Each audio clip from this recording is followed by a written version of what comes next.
Good morning. Welcome to the September 4th open session for Carroll County Commissioners. And before we start with our Pledge of Allegiance and moment of silence, I apologize for us being late.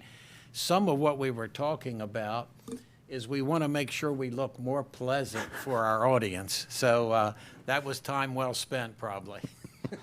Pledge allegiance in a moment of silence.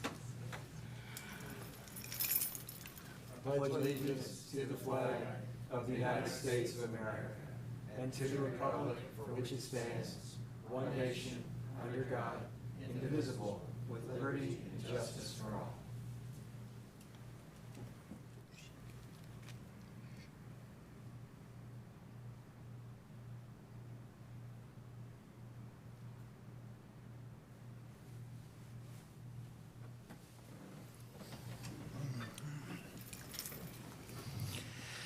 And speaking of pleasant, I think it's your turn to start. Is it me this week? I think so. All right, cool. It is you. All right. Yeah. Well, good morning, everybody. I'll be very quick. I know we have an awful lot to get to on the agenda today. Not awful in a bad sense, but just a lot of stuff. So first of all, you'll have heard by now, PSEG, the company that is backing the MPRP power lines, sought federal protection to conduct its property surveys, but was denied. And I think that the right decision was reached in that instance.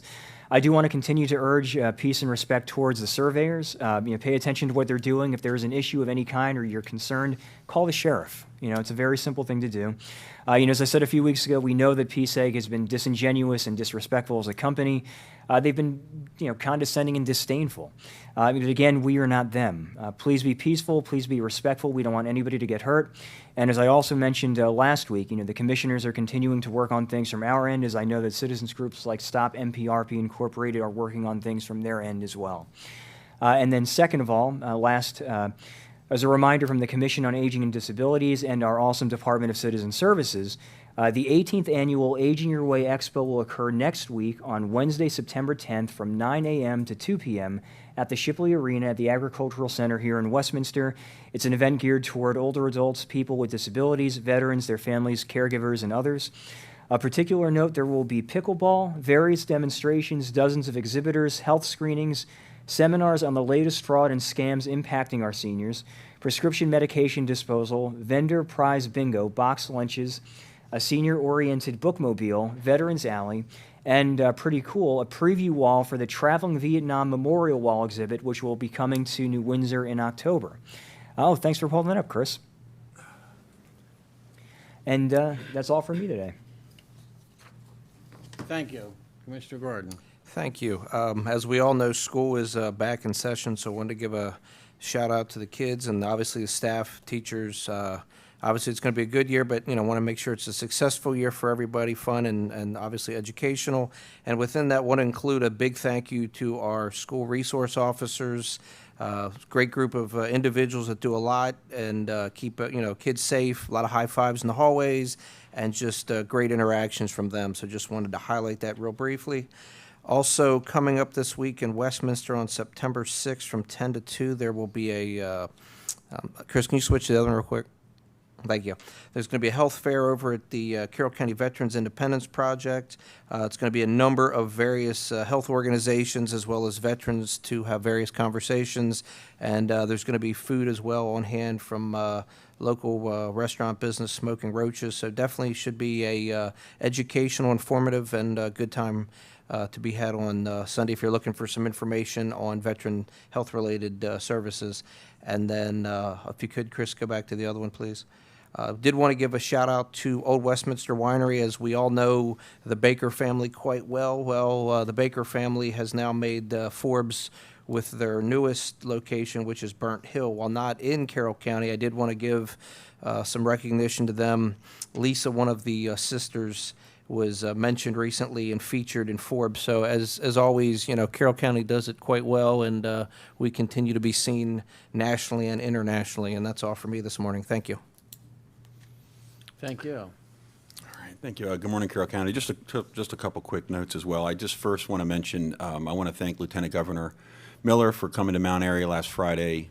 We met with to meet with the families and friends of Mason Kearns, who was killed on July 31st when we had that flood. Special thanks to the town of Mount Airy, the Mount Airy Police Department, the mayor, the town council. They have handled this situation, I feel, as the best they could, and they're making provisions to ensure that it doesn't happen again. There were mayors of other towns in Maryland there as well to support the mayor in this process. So I thought that was really interesting, and I want to thank particularly Tonytown Mayor Chris Miller for being all the way down there to participate that. And a lot of therapy dogs were there as well, and we all know how effective they are. So a special thanks again to Lieutenant Governor for coming all the way out to Mount Airy to meet with us.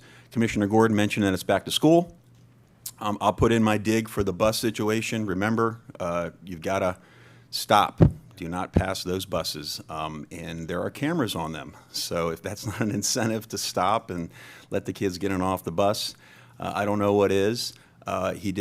Commissioner Gordon did mention our SRO program. It was interesting. I mean, we had that horrible murder occur in Minneapolis a couple weeks ago. And if you're watching the national news, you are seeing elected officials in jurisdictions all over the country lamenting the fact that, well, maybe we need to have police officers in schools. And I'm watching all this, as I'm sure all of my fellow commissioners were, and a lot of you, saying we have that in Carroll County. And it's an amazing thing. And the SROs, I mean, everybody who has a kid in high school knows the meaning of the SROs. They're not just police officers, they're not just deputies in those schools. They know all these kids. Some of them are the most popular people in the schools. So a special thanks to Carroll County Sheriff's Office for being a part of that, for making that program happen. But I also want to put in the mention about the school buses, everybody. They're out there now. Give yourself some extra time because you will get stuck behind one.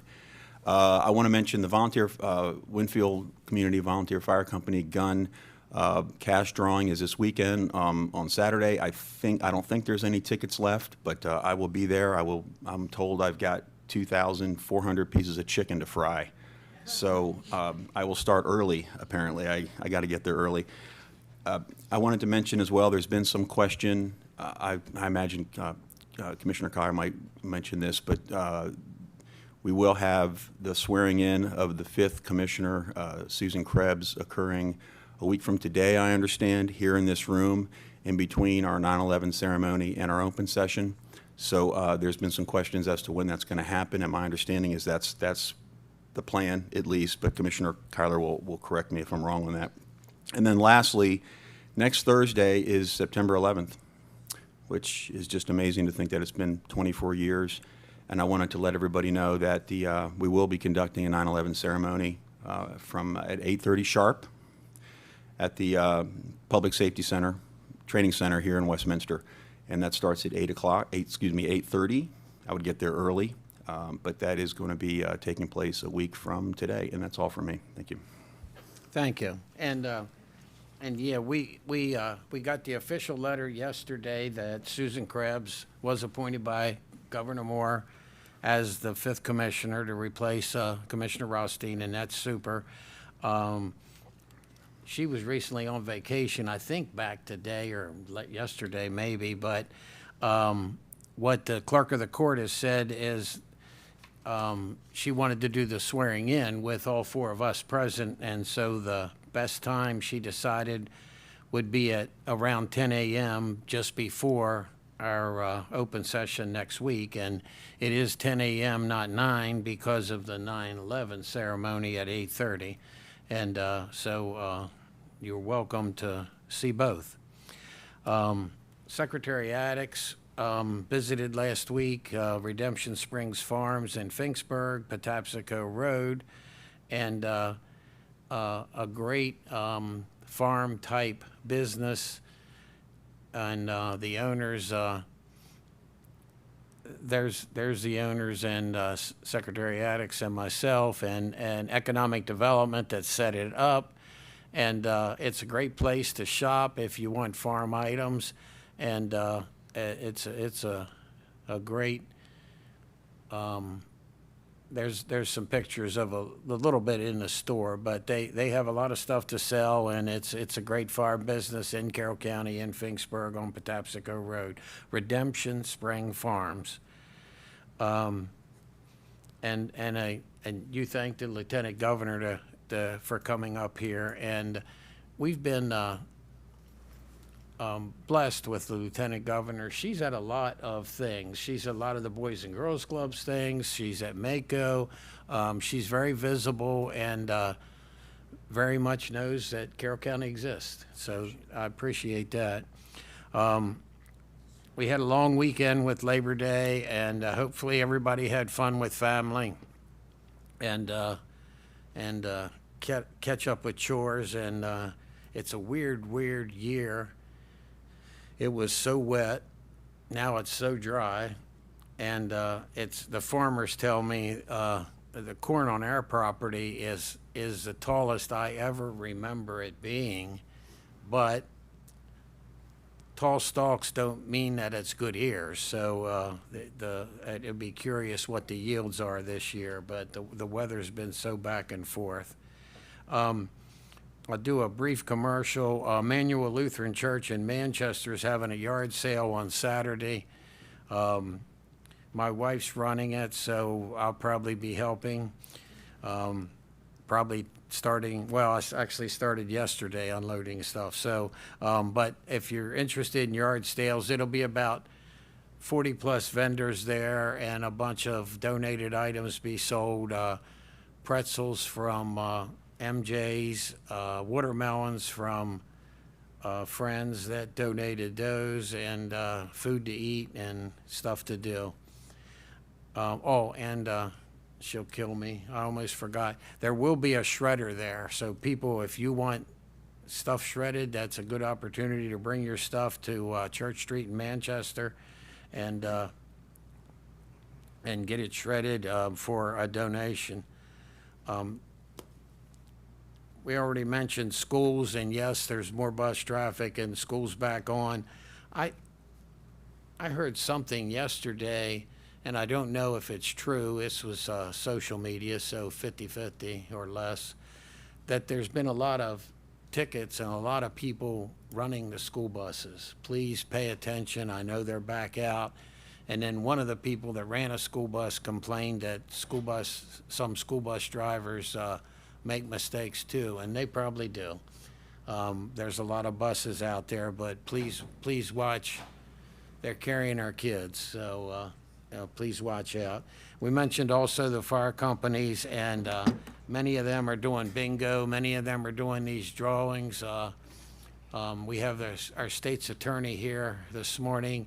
You put in the bill that allows some of this the drawings that the fire companies are currently doing, correct? Yes. So thank you. And I asked them how much they made on it, because it's pretty profitable. And all they told me is, we need every penny.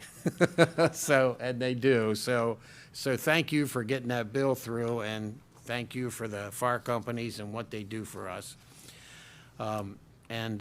Now, one of us is going to talk about Annual Recovery Month. Yes, I have a proclamation for Annual Recovery Month. Wanted to see if anybody wanted to come up front first, though. Thank you, Commissioners. Who wants to go up front? Good morning. Good morning. Again. Morning. Again. Again, yeah. We're back. Yes. I see you a lot. I know. Busy. I think you're following me. Busy I folks. think you just have good taste. Oh, that's absolutely true. Thank you. You too. Good morning. Good morning. Was going to let you all start if you don't Okay. mind. Did you want to start? You want me to start? And I know we have a few people who would Okay. like to speak. No, absolutely. So I would like to give those folks a chance to speak, if anybody would like absolutely. to come up and speak their piece. If not, I will start and you can join. Okay. Is that fine? Okay. So I want to thank you. I'm Amy Baker from the Carroll County Health Department. I'm the Program Director for Special Populations, which incorporates a lot of different things, but one of the things that we do is peer recovery support. I have Jermaine Thornton, Supervisor for the Peer Recovery Support unit in the Health Department, and we are so pleased that you are acknowledging Recovery Month. It is such an important acknowledgement, and we thank you, Commissioners, for doing that. I do want to read just one little paragraph to just highlight the importance, and again, just give thanks. So Recovery Month, as you said, is an annual observance. that highlights the critical messaging that behavioral health recovery is real and achievable. It serves to educate the public about mental health and substance use disorders, and it celebrates individuals in recovery and acknowledges the contribution of prevention, treatment, and recovery support services. This observance underscores the vital work that people do, the vital truth that people do recover from mental health and substance use conditions, transforming their lives and positively impacting their communities. Take a look around this room. There are people all around us in recovery.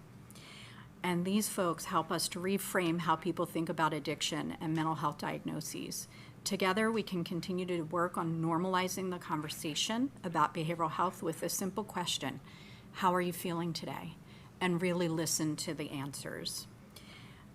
We then need to arm ourselves with information and resource so that we can help those folks find their path to recovery. Today, we acknowledge the importance of Recovery Month, but recognizing that recovery is achievable should be recognized every day. Thank you again. And I'm going to let my colleagues speak now. Thank you. Good morning, Commissioners. Jermaine Thornton. I'd just like to speak a little bit on, as a person in recovery. It's been a journey of gratitude for me. 10 years ago, I wouldn't have thought or dreamed of I would be in the position I am today. Today I'm able to be a husband, I'm able to be a father, I'm able to be a son, a cousin, a family member, and a great friend, and also able to give back to my community. Just something that's been brightening my my life lately is my 8-year-old son is playing football, recreational football, and I've been asked to help out and assist coach with that for the same league that I played in when I was in 8th grade. And that's full circle for me, because as a parent that was in active use, I would have never been asked to do that. And it's all because of recovery that I'm able to step up and be a productive member of the society. And also, being a longtime resident of Carroll County, Westminster, I'm able to, interact with those that are still struggling, and give them some hope and let them see that it is possible, that recovery is something that's real and obtainable for them. It's a journey. It takes some action and takes some work, but there are people in this community that will guide them and support them through their journey and help them get to where they want to be. And I'd like to thank you guys again for recognizing Recovery Month, because it is a celebration for a lot of us. Thank you. I do also want to say there is a recovery event on Saturday. There's a lot happening on Saturday, September 6th in the Westminster City Park. So it will start off with a Say Nope to Dope walk at 12 p.m. and then from 1 to 5 will be a recovery event with about 50 vendors, food, fun, games, guest speakers. So if you're able to attend, we would love to see you there. And I just want to also mention we are all wearing some form of purple. Purple is the color of recovery, so we do have bracelets for you all. And then in the spirit of the theme of recovery and the next proclamation for suicide awareness, I do have a 988 merchandise that I would like to just hand out, and please feel free to hand it out to anyone and everyone that you come into contact with. I'd like to ask anyone else who would like to speak. Is there anybody else who wants to say anything? You're going to do suicide? Okay. Please. You can come right up here. Good morning, Commissioners. Morning. My name is Ron Brody. I just wanted to speak on, I have something written about breaking the stigma.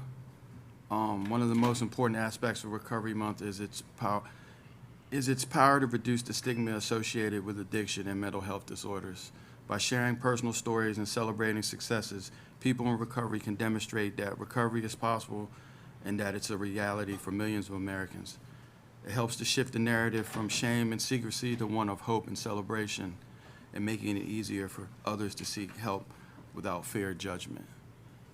It also has a sense of community and belonging. Recovery can be a lonely journey, but Recovery Month reinforces the message that no one has to recover alone. It highlights the importance of social support and a caring community. The events and activities that take place during this month provide a sense of belonging and solidarity, connecting individuals with others who understand their experiences. This feeling, being a part of a larger community, is essential for long-term recovery. It also inspires hope. For many in recovery, a powerful motivation is the ability to inspire hope in those who are still struggling. By openly sharing their stories, individuals in recovery become a testament to the fact that change is possible.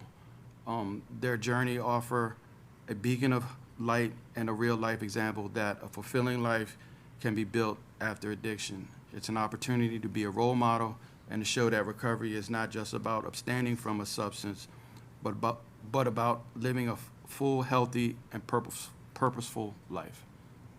Thank you, Ron. Thank you. Thank you, commissioners. So I'm going to go ahead and read the proclamation. So Recovery Month, September 2025. Whereas National Recovery Month is an observance held each September, beginning in 1989 to promote and support new evidence-based treatment and recovery practices, the emergence of a strong and proud recovery community, and the dedication of service providers and community members excuse me, across the nation who make recovery in all its forms possible. And recovery is defined by the Substance Abuse and Mental Health Services Administration as, quote, a process of change throughout which individuals improve their health and wellness, live self-directed lives, and strive to reach their full potential. In September, we celebrate with all individuals walking their path to recovery, no matter what that path looks like, regardless of how far they have come or have yet to go. The journey is yours alone, and we celebrate each of you. And throughout Recovery Month, we aim to share a message of hope. Recovery is possible. The theme for Recovery Month is every person, every family, every community. This theme emphasizes that recovery is obtainable for everyone and that it is a journey that impacts individuals, families, and communities.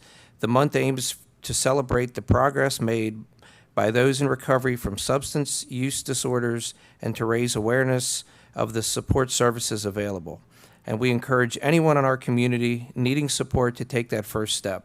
Your first step could be shaky or it could be a confident stride. It does not matter so long as you are starting that journey, and peer recovery support services are an important aspect of the recovery journey. Peers have a personal understanding of substance use, addiction, and mental wellness. The unique perspective of peers in our community allows for you to walk your journey with support and understanding when you are ready.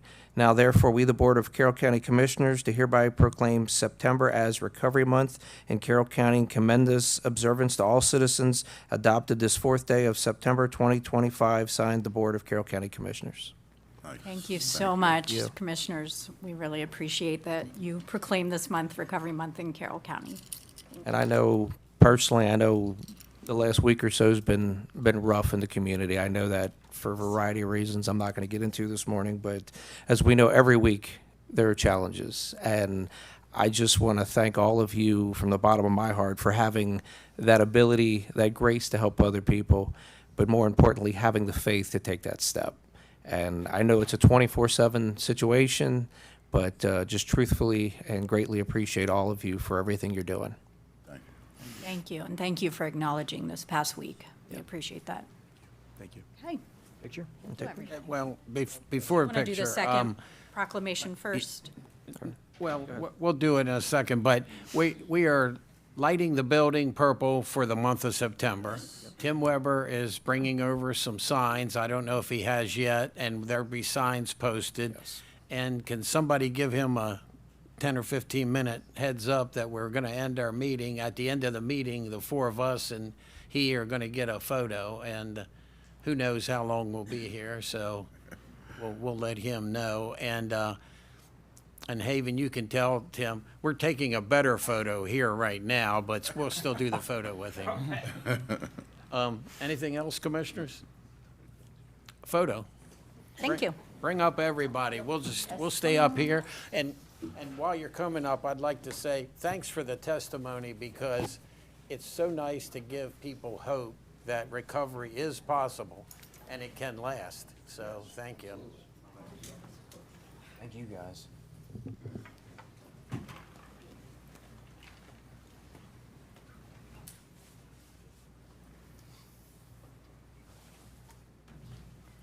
yourselves nicely.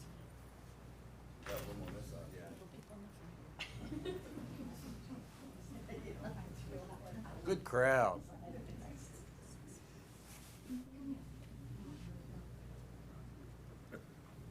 Yeah. Even it out a little bit. Yeah, there you go.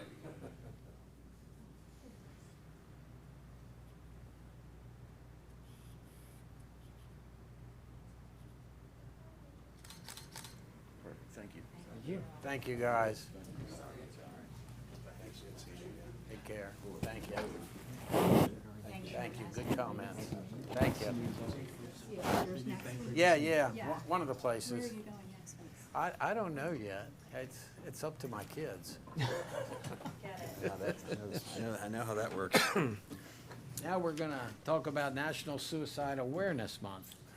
We are, September is Suicide Prevention Awareness Month, so I know we've got some folks that can come up. Maybe some of it's the same folks, but do we have anybody who's, okay, great, okay, thank you. Hi, good morning. Morning. Morning. All right, so I'm not going to speak too long here. We have a few other people. We have Margie from Carroll Hospital, and then we also have another member of our team at the health department that would like to speak. I did want to go ahead and introduce myself. My name's Brooke Fox, and I serve as the Director of Prevention Services at the Carroll County Health Department. I'm also here with Christina Warren. She is our Substance Use and Suicide Prevention Coordinator as well. So this is her first time getting to attend a meeting, and I just wanted to be able to introduce her. Welcome. Good morning, Commissioners. Morning. Right. Suicide prevention is critical to saving lives and promoting mental well-being. It involves understanding risk factors, improving access to evidence-based care, fostering resilience, and most importantly, sharing hope. Effective suicide prevention means addressing the social, economic, and environmental conditions that contribute to risk, including trauma, social disconnection, and economic hardship. At the same time, it's vital to promote protective factors that support wellness and resilience. This includes building healthy coping and problem-solving skills, supporting peer-based mental health initiatives, discussing safe storage practices for lethal means, and encouraging open, stigma-free conversations around mental health and support resources. We can all make a difference by learning how to support those who may be struggling.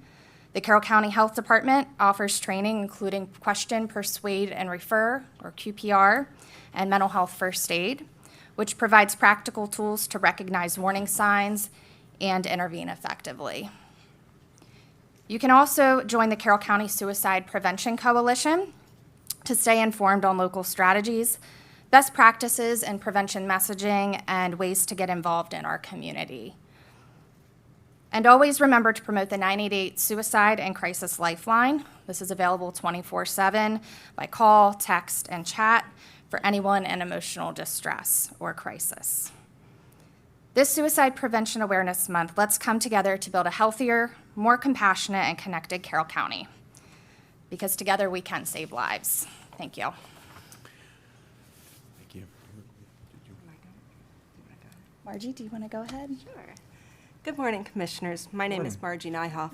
I'm a peer recovery specialist at a local healthcare organization and the Chief Recovery Officer for the Hoffa Foundation. Most importantly, I'm a person in long-term recovery from substance use, and I am a suicide attempt survivor. I have lived in Carroll County for all my 50 years. I come from a caring family, a father that started a business here 50 years ago, parents that have been married 55 years, a wonderful husband, and 3 amazing children. Some would say I have a perfect life. None of that matters. My mental health and addiction did not care about any of that. It does not care where I came from or how great my life looks on the outside. It does not discriminate. Like so many others who suffer with their mental health and addiction, I felt alone for a very long time. I was embarrassed to talk about my mental health and substance use. I feared people would look at me as a failure. When we suffer in silence, we are left to answer questions such as, why am I here? I think everyone will be better off without me. Why can't I just be happy? We sit in these thoughts thinking we're the only ones that feel this way. Little do we know there's other people out there who feel the same way. Today I use that hopelessness that I once had to help others. I share my story. I let people know they are not alone. As a community, we need to come together and fight the stigma behind suicide and substance use. We need to be kind to those that are struggling and not place judgment. We need to participate in classes like mental health first aid and learn the warning signs of someone struggling with mental health and substance use. We need to talk openly about our struggles. We need to look at asking for help as a strength, not a weakness. We need to understand that not being okay is okay. Together through compassion, education, and action, we can save lives and build a future filled with hope, healing, and recovery. Thank you for the opportunity. Thank you. Thank you. Christine?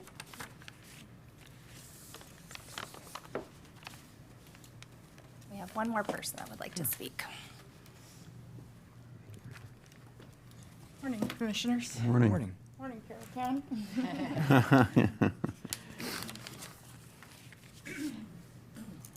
My name is Christine. And to start off, there have been multiple times throughout my childhood, adolescence, and adulthood when suicide felt like the only answer to the pain I was experiencing.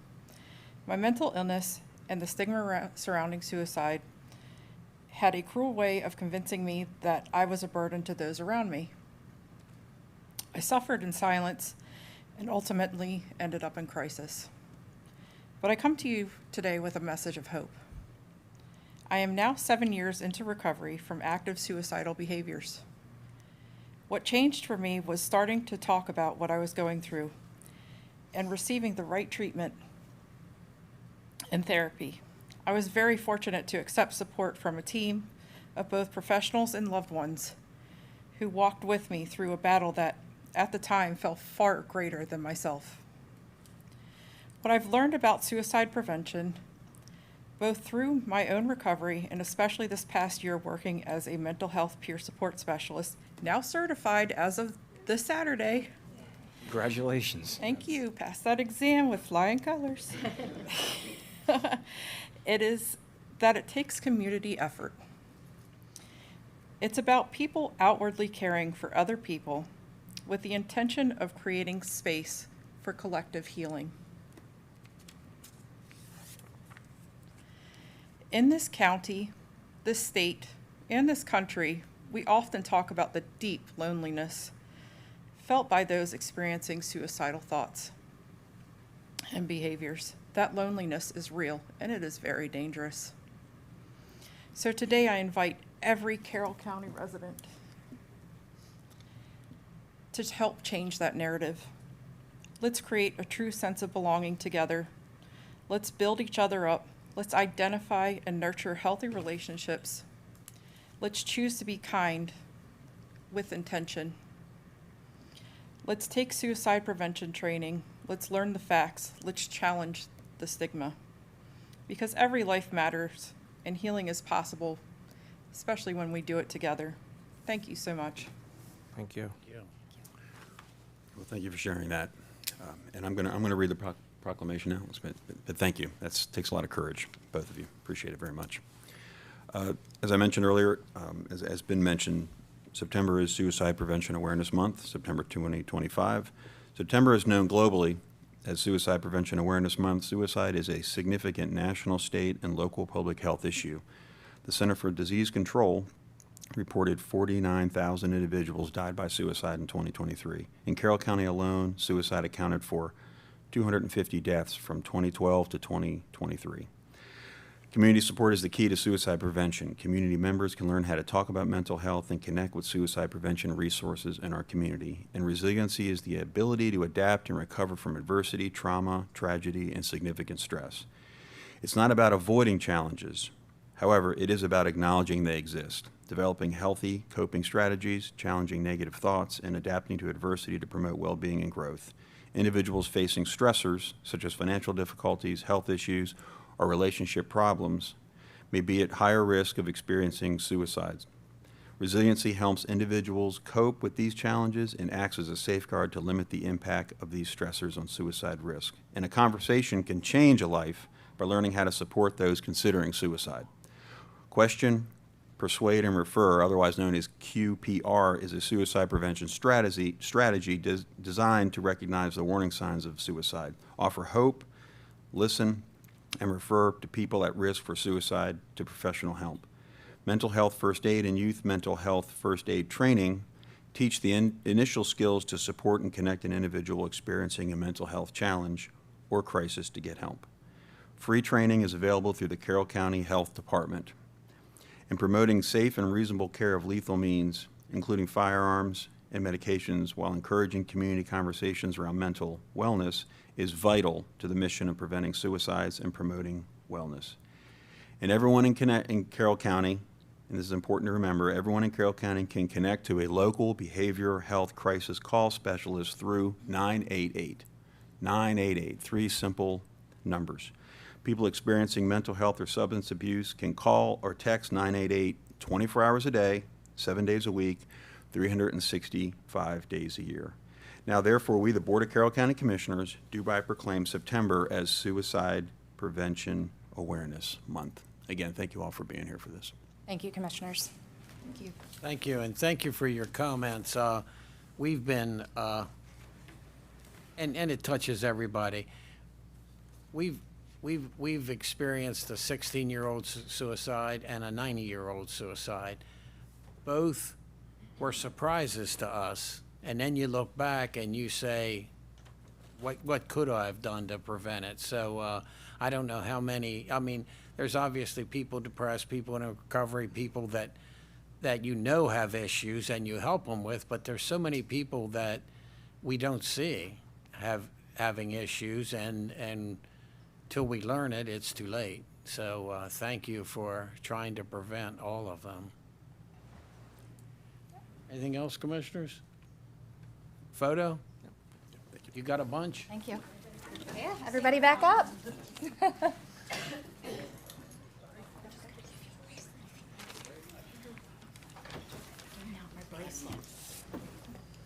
are 988 bracelets. Oh, my gosh, gifts. Thank you very much. Gifts. Thank you. I'll have some purple on. Sure. Somebody's got to be in the middle. Can I throw the balls around?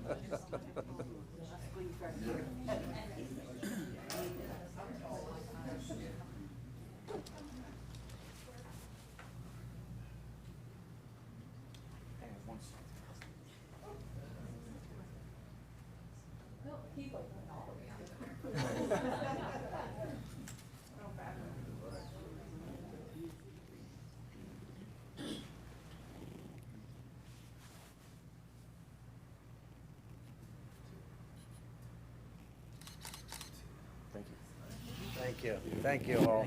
Good comments. Good comments there. Thank you. Quite how to.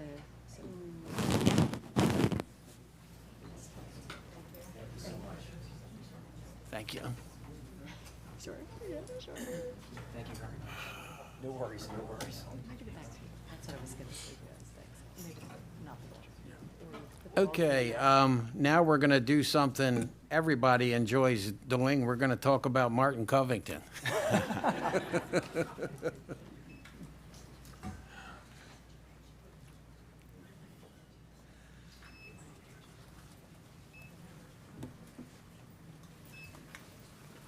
Good morning, everybody.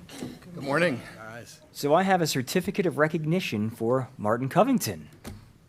And I'll go ahead and read that and then turn it over to you, Chris. Sure.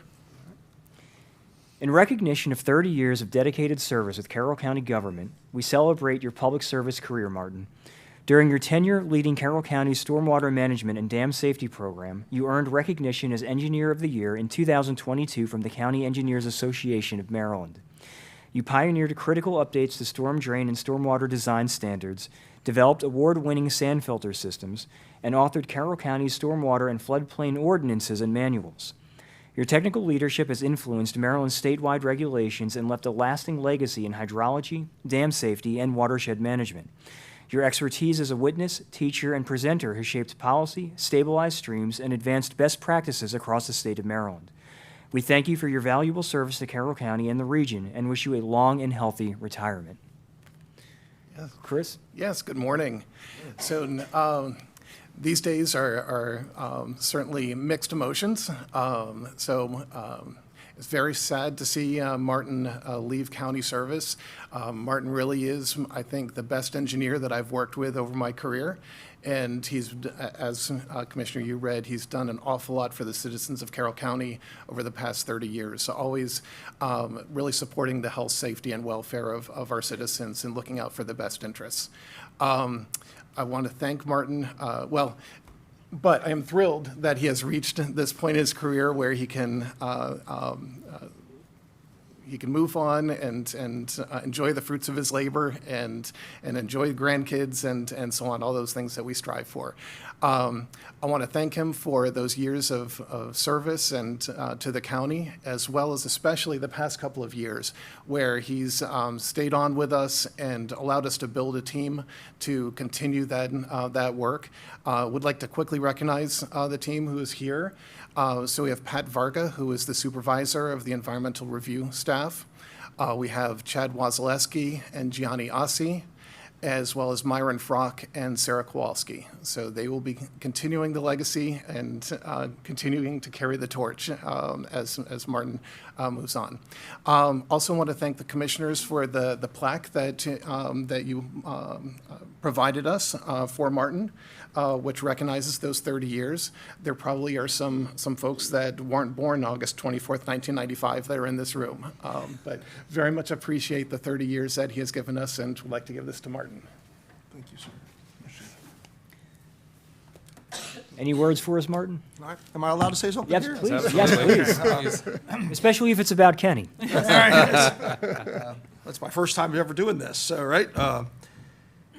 Actually, you said what I was going to say. I sat down a week or so ago and wrote down what I thought were the most important things that I'd worked on. And I got to the end and started thinking about the help I've had here. First off, these three, Pat Varga, my direct boss, the supervisor of everybody that reviews plans, and Janet, the bureau chief, or whatever they call you now, they've adjusted those things, and then Chris. This is the best management team that I've had here or any other place that I've worked. I started working on the payroll with Social Security taken out on my checks when I was 12 years old. It's been 55 years. I've worked a lot of places. This is the longest one anywhere. This is the best management team of any of them. But as far as help to me, Myron Frock back there and I've worked together for 30 years. And he's been like a brother to me. And all the stuff I got done, in addition to the plans, just working on how to improve things, make things go better. And without him, none of that would have happened. I also have, without a doubt here, the best administrative assistant, helper, secretary at the time when she started with me. Who isn't sitting here, is Terry Fair. And again, I worked lots of places and lots of people have helped me. But she is the best all the way around. And even after she moved on several levels, she still comes back and tries to keep me straight. So I would just like to say I really appreciate that, appreciate the opportunities, and I really appreciate the support. Well, thank you for everything that you've done for us. And so I got to ask, I mean, what's next? What's your next goal? Well, all right, do you really want to know? All right. You're not going to Frederick County, are you? Well, I have a family, children. Two of my sons have become engineers. One of them locally stayed here and started a business. I have grandchildren. A lot of time I want to spend there. But I have started a consulting company. I started an LLC about 2 weeks ago. Got one of our local attorneys that I know to help me. And if people are having trouble and I can help them, once I'm out of here, I intend to help them. That's awesome. The brain still works, the hands still work. I'm just getting a little tireder than I was. And I intend to help folks until I can't anymore. Awesome, and God bless you for that. My question is the opposite. When was your first day here, and what did you do? Do you remember? I do remember. That would have been the 24th. Oh, okay, I have the right number. 24th of August, 1995. And the very first day I was here, I spent the entire day going from one thing to another, watching movies about things that I was not supposed to do while I was working in Carroll County. And, yes, that's exactly what I did. Now, the next day, I caught up with Myron and went over what we had and where the stack of plans were, and I took some and sat down on the next desk, and we started working on plans. Nice. Truly want to thank you for all your hard work and dedication, and wish you the best both with family and also your new venture you're heading Little out on. endeavor? Yeah, Yes, okay. absolutely. Thank you, sir. Congratulations, Martin. Thank you very much. Okay, a photo, and how many, yeah, bring them all up. I'm the past. This gentleman right here, and Johnny, they're the future, all right? So,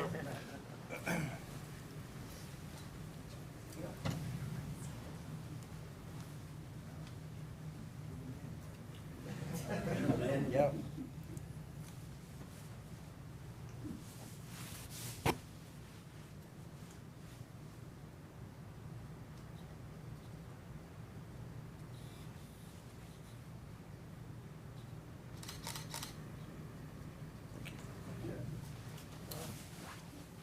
thank you. Thank you. Congratulations. I really appreciate it. I wasn't expecting all this. All right, thank you. Thank you. Congratulations.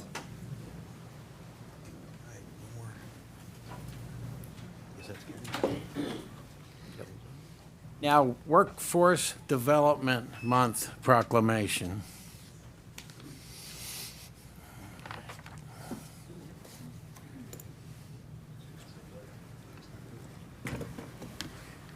Good morning to you both. Morning, Good Commissioners. morning, Commissioners. Denise Beaver, Director of Economic Development, here with Heather Powell, who's the manager of our Carroll County Workforce Development Center. And I want to thank you for recognizing Workforce Development Month. You know, and listening to the previous proclamations, I think it all fits together because having work and being a productive member of society is really important to people and can help people in recovery and hopefully, you know, prevent people from, you know, falling into suicidal thoughts and things like that. So workforce development is a key component of economic development. As you know, when we go out to do visits, it is a top, you know, concern and top priority for businesses. It helps them to be stronger and succeed and to grow and to add to the economy. And I'm very proud of the team that we have at Carroll County Workforce Development. They're very professional, they're very responsive, and we can do a lot to help businesses as well as citizens in Carroll County. So thank you for recognizing the work that they do. It's hard work, it's very important work, and it happens every day in many ways. And Heather's here to talk a little bit about some of the work that has been done with the summer youth and other activities in the center.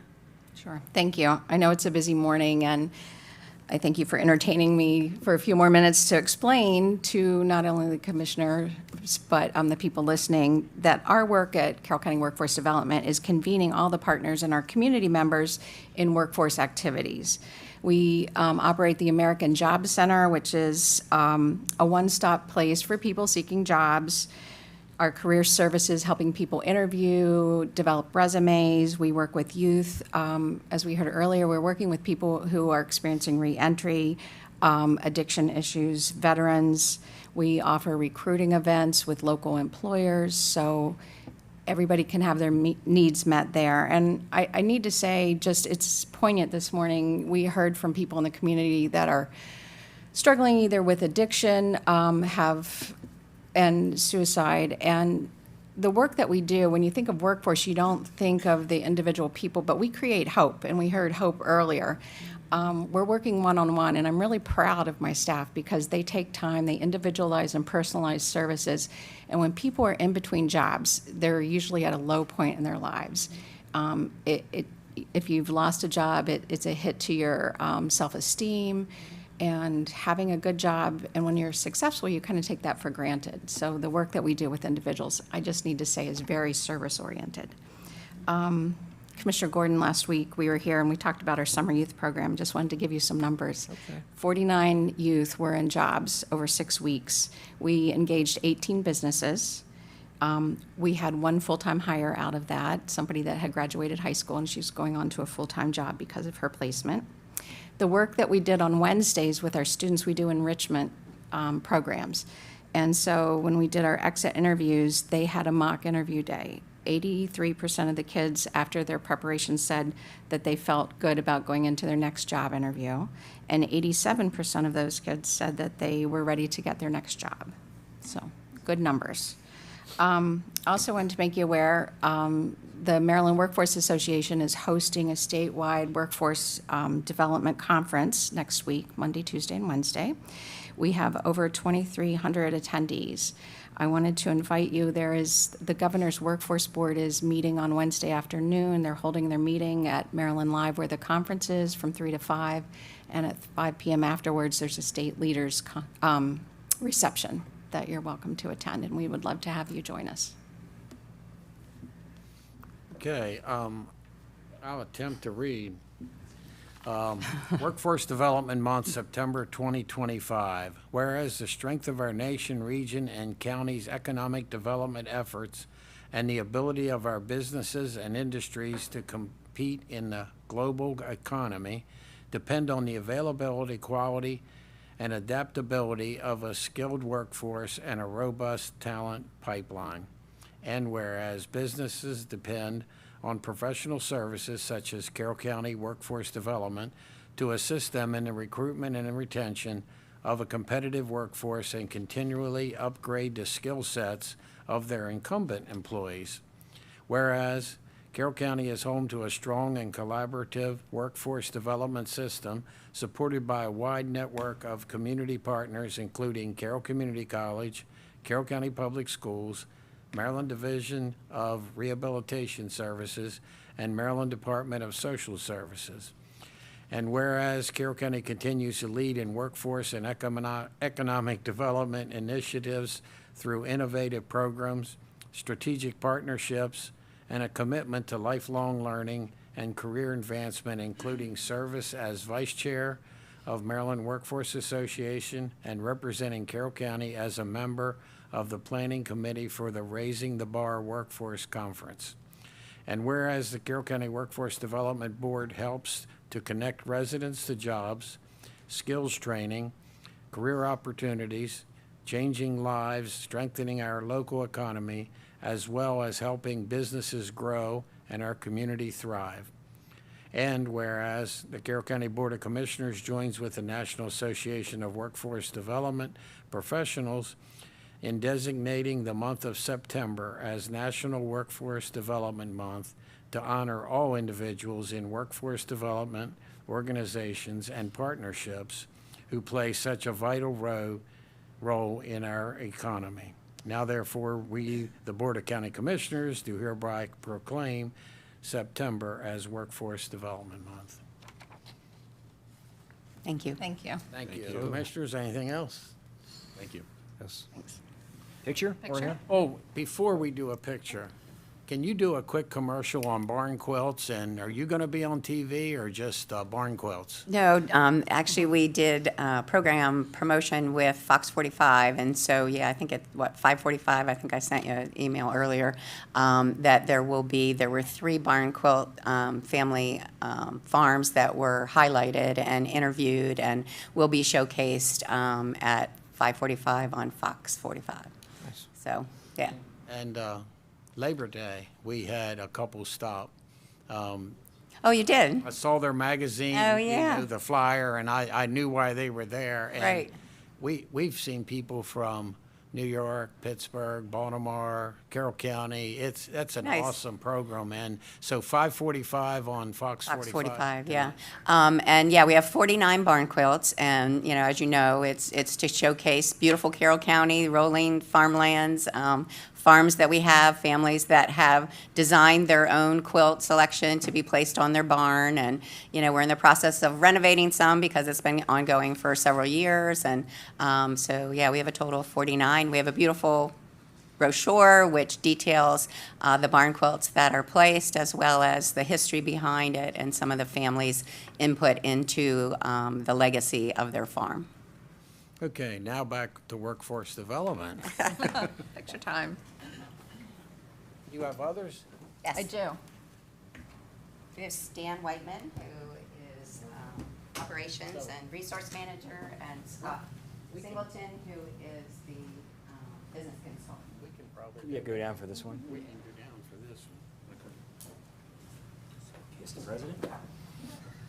Thank you. Is this homework? Plugging in. How you doing? She's promoting.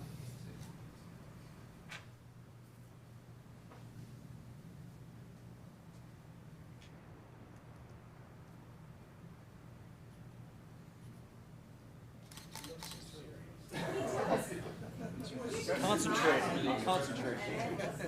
Thank you so much.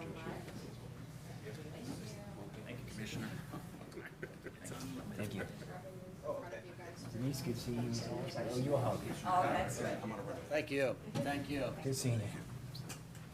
Thanks.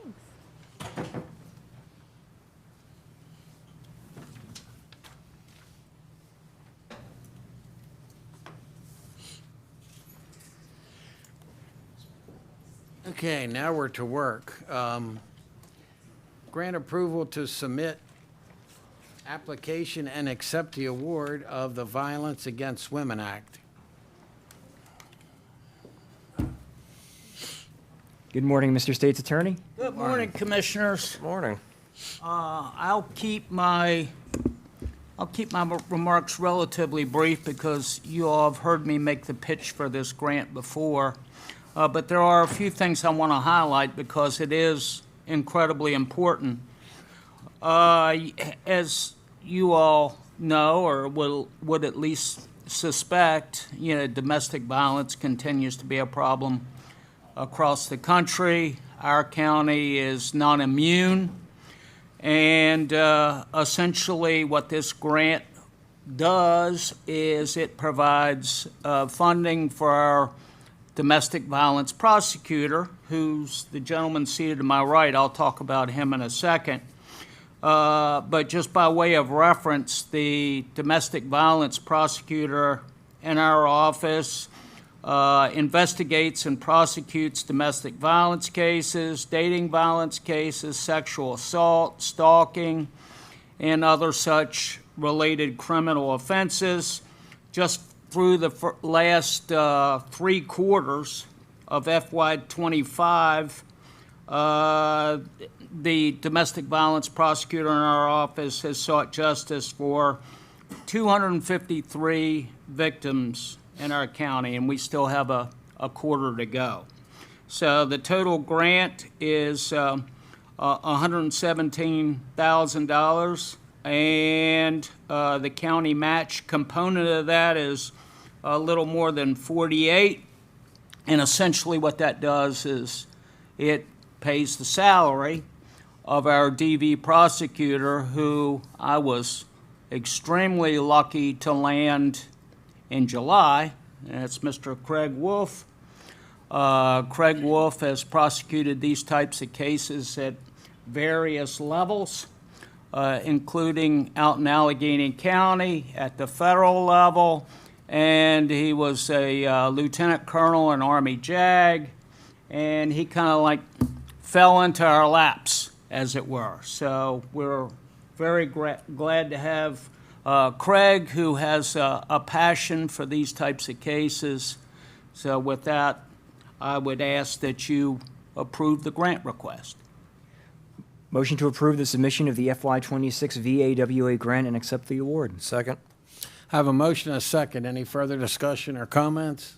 All those in favor? Aye. Opposed? Thank you. Craig, good, gentlemen. Craig, good to see you and welcome. Thank you very much. Appreciate Thank it. you. Now, a request for a public hearing, Community Development Block Grant. Morning, Celine. Good morning. Morning. Morning, everybody. Good morning. All right. Good morning, Commissioners. I'm joined today by F.T. Burden, who is the CEO of Springboard Community Springboard Community Services. And we are here this morning, as you said, seeking approval to open a public hearing, to host a public hearing for an FY26 Community Development Block Grant for Springboard Community Services for their senior apartment renovations, and then also the approval to develop the application for the grant. So just a little background here. We are, as Carroll County, a non-entitlement jurisdiction, which means that we have eligibility to apply for the Department of Housing and Community Development funding through the for community development block grants, which will fund different capital projects. And historically, you as the Board of County Commissioners and your predecessors have hosted and supported CDBG projects with our nonprofits across the county for many different things, including the earlier project that Springboard had for their domestic violence safe house, the Boys and Girls Club gym, the Penmar Respite Inn, ARC facility renovations, Access Carroll, and then also our current project that we're working on is the family shelter at the Cove. So as a condition of the funding, the county guarantees the facility will serve low and moderate income residents for a period of up to 20 years for these projects. Because Springboard already has phase one of a project in the building where they're going to be doing some renovations and this next project would be included, the risk is minimal because we already have that commitment to that building. So in 2022, Springboard had acquired West End Place for a project to develop their human services campus. There was construction done, which included the renovations and the new shelter for domestic violence, which I know many of you have been to, and it's an incredible, beautiful, safe space for the survivors of DV. I'm going to turn it over to FT to go ahead and share some of the detail about the new phase of the project that they're requesting the CDBG funding for. Thank you, Commissioners, for having us today and for considering the request. As Celine said, we acquired the building from the City of Westminster a few years ago and did this 10,000 square foot renovation to develop a comprehensive domestic violence shelter and services. This building was a 1880s historic school building that I guess was once run by the Bureau of Aging before we moved into the building to kind of continue that. On the top floor of the building are 8 affordable senior apartments where seniors live relatively independently but are able to access services from case management and our staff who are on site. And until recently, we operated an adult daycare, medical adult daycare center, and now we've found a better use for the space and the need for expanding the lower level to increase the number of offices for behavioral health counseling. So I felt like very among my peers today as we talk about reducing suicide and so forth. We're an outpatient mental health organization by right, and so we do school-based counseling, and we've seen quite an influx of individuals seeking counseling services, hence the need to expand. So we've done a great job so far in our fundraising efforts. This second phase of renovation is about $1.3 million to add to the $5 million that we've previously invested. We've gotten money from various private donors. We've raised $250,000 on our own. We've gotten some foundation support. We've gotten funding from the Rural Maryland Fund, again, to further our behavioral health efforts and so forth. And so, we're continuing to look to keep those seniors in those apartments with accessibility and so forth. We need to do some upgrades to the elevator. I don't think it's been changed since the 40s. They've gotten stuck in it a few times. We've had to have people come over. So we want to just kind of continue to make the place livable and so forth. There is a lack of affordable housing, particularly for seniors in the community that allow them to live independently. It is in the middle of town. And so we're happy to be able to have that space, to be able to partner with all of the folks that have been here today, including the state's attorney's office and so forth, and hope that we can continue to have your ongoing support. We're immensely appreciative of the operating support that you all approve for us to do the work that we do across the county.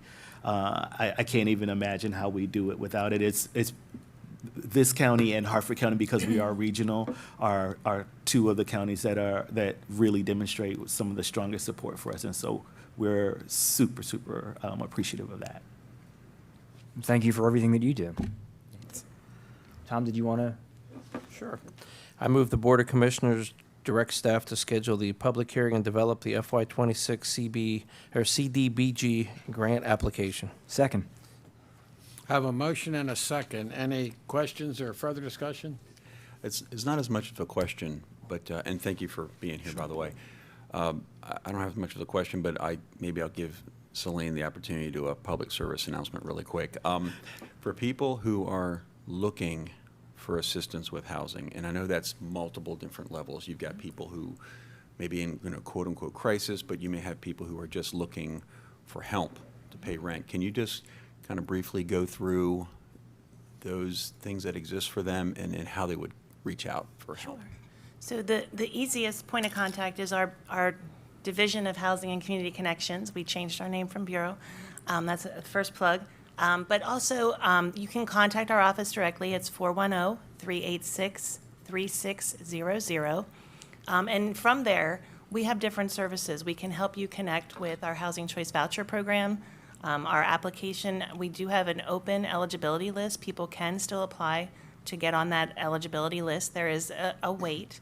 And right now, we're not issuing new vouchers, so the wait list is kind of growing. But also, we also have our housing stability coordinators that are there. So if someone is at risk of losing housing, they can meet with them, talk with them, help them access resources and understand what other options that may be out there to help them with the supports that they need.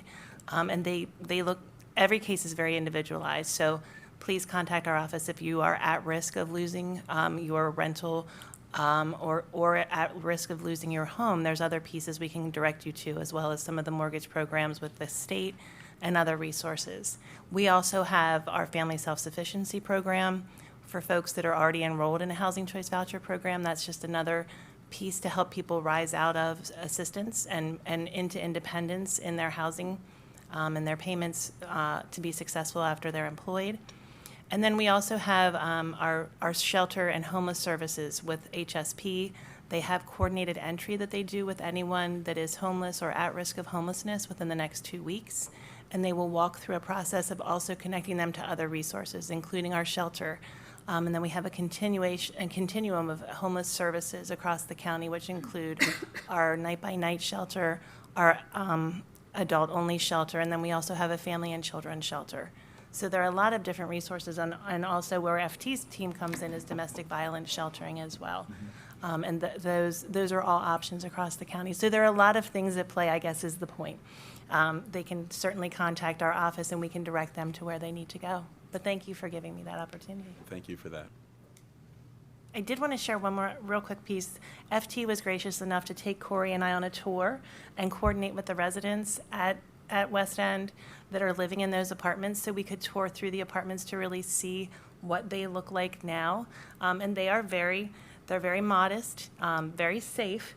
But as FT has stated, this will give an opportunity for these folks to kind of be in a more modernized unit and freshen things up a bit, and also with the elevator. So I appreciate the support from you all as well. Any further discussion or questions? All those in favor? Aye. Opposed? Thank you. Thank you very much. Thank you. Now we will conduct a public hearing. Amendments to Ordinance 158.081, Employment Campus Zoning District. Good morning, Commissioners.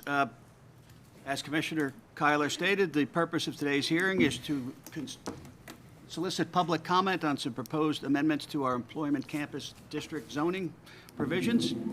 These proposed provisions were advertised in the Carroll County Times on August 21st and August 28th. With us today is Denise Beaver from our Department of Economic Development, Chris Hine, and Daphne Daly. They're here to answer any questions you may have and do a short presentation of the proposed amendments. And what are our options today? We can close the public hearing, we can leave it open for 10 days. Can we approve this today? Yes, this is a zoning amendment you can approve today. Okay, good morning, Commissioners. Morning.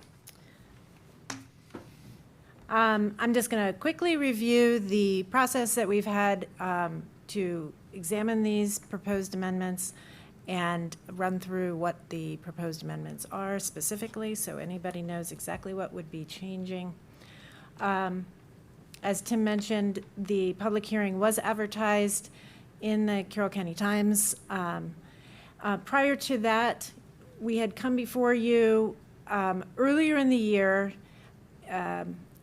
for direction on addressing changes to the employment campus district, and your direction at that time was to ask the Planning and Zoning Commission to look at the district to incorporate more flexibility into the development process and remove any regulatory hurdles that they might find. So they discussed that at 3 different meetings in June and July and forwarded their recommendations to you. And we reviewed those on August 7th with a request to go to public hearing. So that brings us up to today. The Planning Commission looked at 2 particular areas. One was the development review process. The other was the allowed uses. And just to kind of summarize what their recommendations were, they looked in particular at the section of the code that requires a development plan be submitted that shows details for the entire site that might be zoned employment campus, including building shape and location. The recommendations that we'll see here propose revisions to the text that would replace that development plan language with requirements to go through the site plan review process. They determined that the site plan review process addresses all of the same details as were outlined in the development plan described in the code, but allows for review of development to occur sort of in a more piecemeal basis so that the building locations, the shape, et cetera, are reviewed as development is proposed rather than all at the beginning. Concurrent with that, they're proposing to strike language related to parking, landscaping, and solar energy conversion facilities. These are covered under the site plan review process and other sections of our zoning code. The recommendation is also to add language that would require the developer to demonstrate in their plan how they are meeting the purpose and intent of the district. And I'll cover that in just a minute, but this was some direction that you had provided in terms of what you did not want to see changed. And then the Planning Commission also is recommending that language in section 158.084, the commercial industrial district's bulk requirements, be added to the employment campus properties that adjoin properties in residential districts. So I'm just going to run through those specific changes. You'll see under the purpose and intent, the only language that's being changed there is underlined here, and that is that an employment campus development may be comprised of multiple contiguous lots, the extent of which shall be depicted on individual site plans. So this allows for the flexibility to develop on it as individual lots rather than one whole employment campus development. The purpose and intent, which are 10 points that are listed here, are not changing at all. The sections related to the development plan, parking, and landscaping that you see struck out in these sections are because those are covered under the site plan requirements. And you'll see as well just a slight change in language under signage to refer to the site plan rather than a development plan. Same thing goes for the section on architecture, which remains largely unchanged except for the addition as well of language that relates to buildings that are harmonious and consistent with the purposes and intent of the district. The section addressing solar energy conversion facilities is proposed to be struck because that's covered in other portions of our code. And there is an addition of language under the new section F, mix of uses, that addresses limitations applying to the entirety of the contiguous lots in the employment campus district, so that if that employment campus district is being developed as separate lots rather than all one development, the mix of uses doesn't have to apply to each individual lot, but can be looked at as a whole for that whole district. You'll see on this slide that the bulk requirement language is being added in. I do want to call your attention to the fact that the standard height limitation in the district is 60 feet. That remains unchanged from what it originally was, but the proposed language is to limit the maximum height in the district when it adjoins property in a residential district to 35 feet. And this is the language that was modified for site plan review, which now requires that since we took out the section related to the development plan review. Oh, I did want to point out the additional language in here also specifies that the developer shall submit a written and/or graphic explanation as to how the development meets the purpose and intent of the employment campus district. And that's how we tried to maintain the purpose and intent, but allow a little bit more flexibility. The Planning Commission also reviewed the mix of permitted uses, and particularly took a look at conditional uses. The only recommendation that was made and is proposed here is to make light manufacturing a permitted use rather than a conditional use. And so you see that change here on this slide. And that concludes the recommended changes, and we're ready for any public comment. Do we have any public comment here? Do we have any public comment on the phone? I have no one on the phone, sir. Have you guys received any public comment? We have not.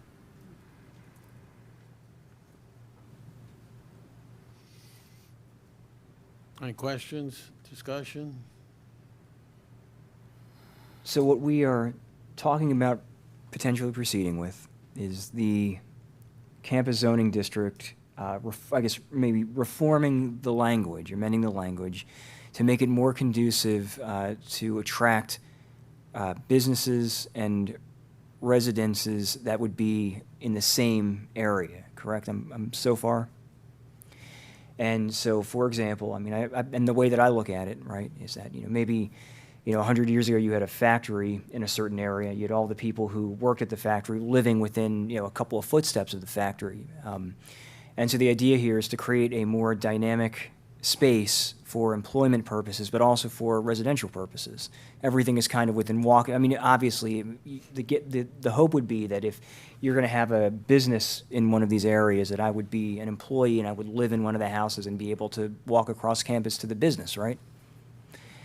And I'm certainly concerns that I had going into this about whether or not the design of the places, all of these things would fit and would be consistent with the area in which they are being constructed, and certainly have been allayed, so I'm grateful for that.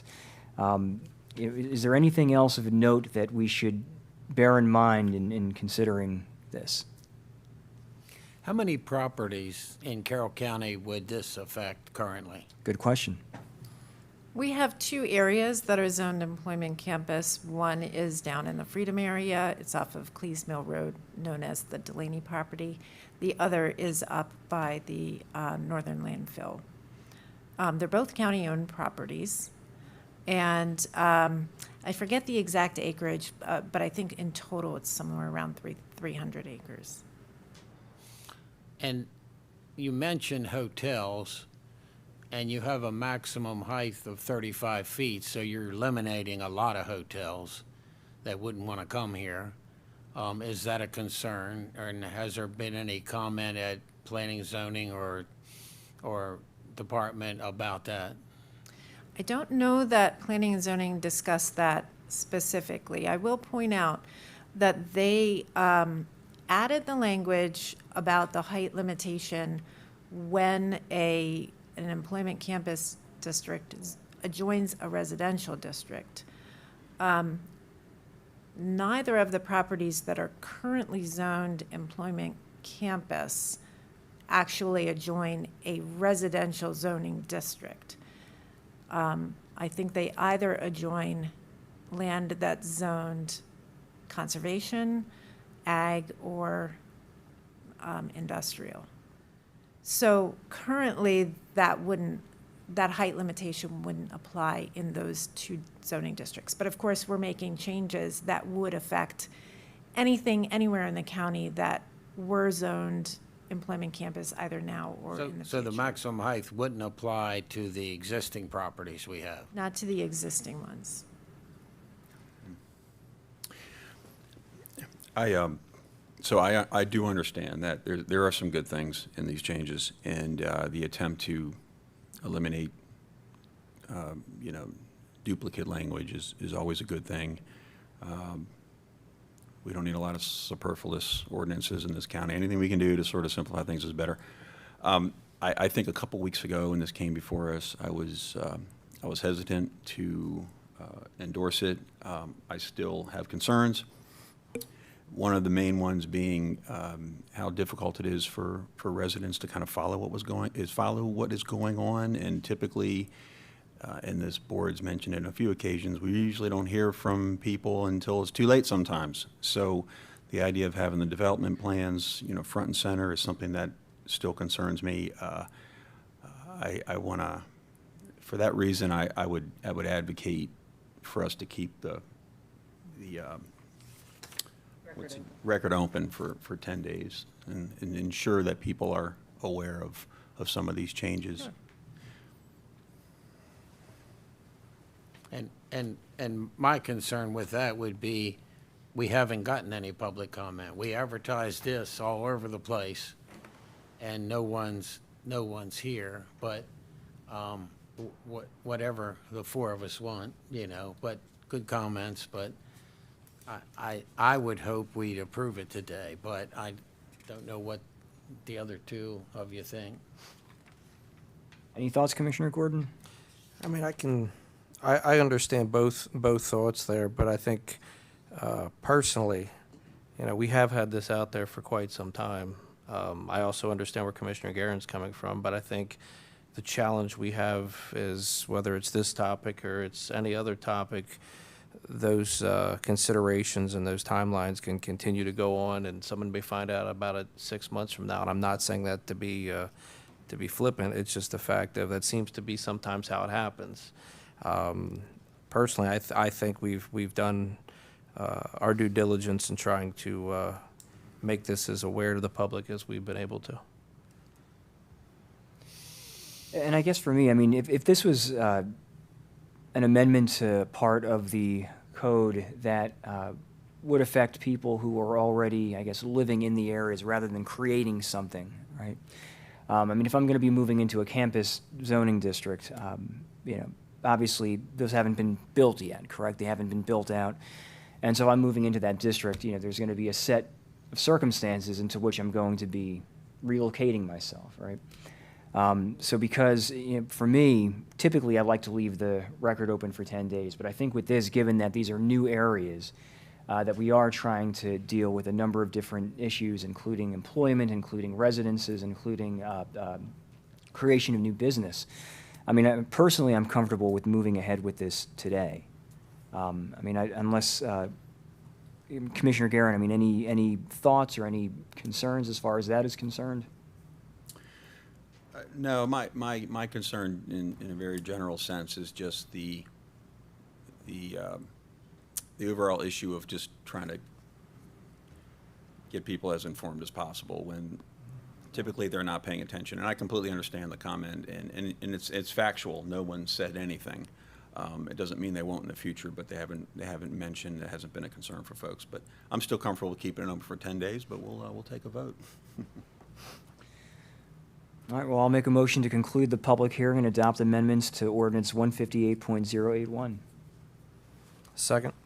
I have a motion and a second to adopt it. Any further questions or discussion? All those in favor? Aye. Aye. Opposed? No. So 3-1. Thank you, Commissioners. Thank Thank you. Thank you. And Commissioner Garin, just to be clear, I totally get where you're Oh, coming from. Absolutely. understand. And it's a shame, but when a stake goes in the ground, then they notice, you know? Exactly, And yeah. I just And don't that's know. always going to happen, right? I know. I don't know if we can avoid that. Yeah, but that's a good we'd point. like to. That's a good point. Now, briefing discussion decision on change to an ordinance, Renewable Energy Certainty Act. Yes, good morning again, Commissioners. Morning again. So you may recall back in, I believe it was May, I was before you to talk about a state law called the State Renewable Energy Certainty Act that was passed this past spring by the state legislature. And this addressed many components of renewable energy. Most of them were addressing things that the state was going to do to look towards the energy issues that the state is facing. There were a couple of provisions, though, that I would best describe as additional preemption of what the county can regulate regarding some of our energy infrastructure. And back in May, you directed us to work with the Planning and Zoning Commission to make revisions to the code. Over the past couple months, we've been revising the code. I've got 16 pages of code. I'm not going to go through it all with you today. I will hit the highlights, and that has been furthered by the Planning Commission to bring back to you all for discussion. So I'm going to go through the highlights, and then we'll be seeking direction from you all as far as the next steps. And our choices today are to do nothing, ask for a work session, ask for a public hearing. Correct. And if you decide to go right to a public hearing, which would be the next required step, following that public hearing, if you wanted to have additional meetings, discussions, whether that's during a shorter open session or a work session that's still open session but would be an afternoon for a couple hours, happy to do whatever you would like so you're comfortable with the proposed changes. So we could ask for a hearing and still do a work session later. Yes. And if we did a work session, is public comment allowed at work sessions? Generally, we don't. No, so a It's public usually just hearing, for you, you could still put out information and we would allow public comment. Okay, Yes. gotcha. Yeah. Sorry. That's quite all right. So as a reminder, this was Senate Bill 931, House Bill 1036. The state law actually became effective July 1st. And so as the state preempts us on many of these things, if we were to get a proposed development related to all of these, we would have to follow state law. But we're in sort of that awkward situation where county code differs from state law, and the state law would preempt it. So a lot of these changes that we're proposing are simply to bring the state law or the county code into conformance with the state law.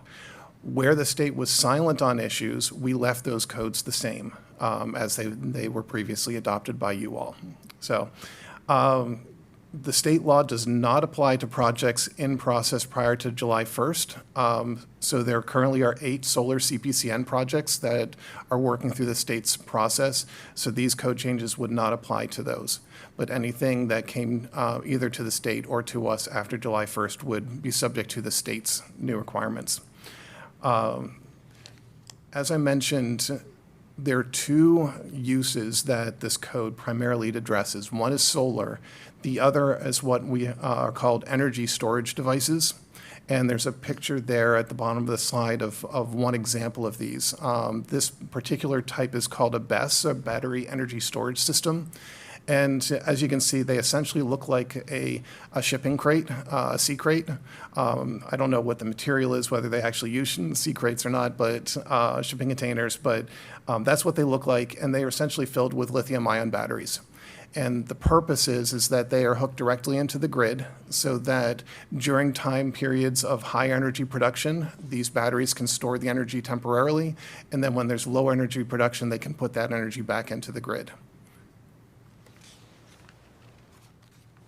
So to address the definitions of this new use, one of the concerns we had is our county code did not have this as a use.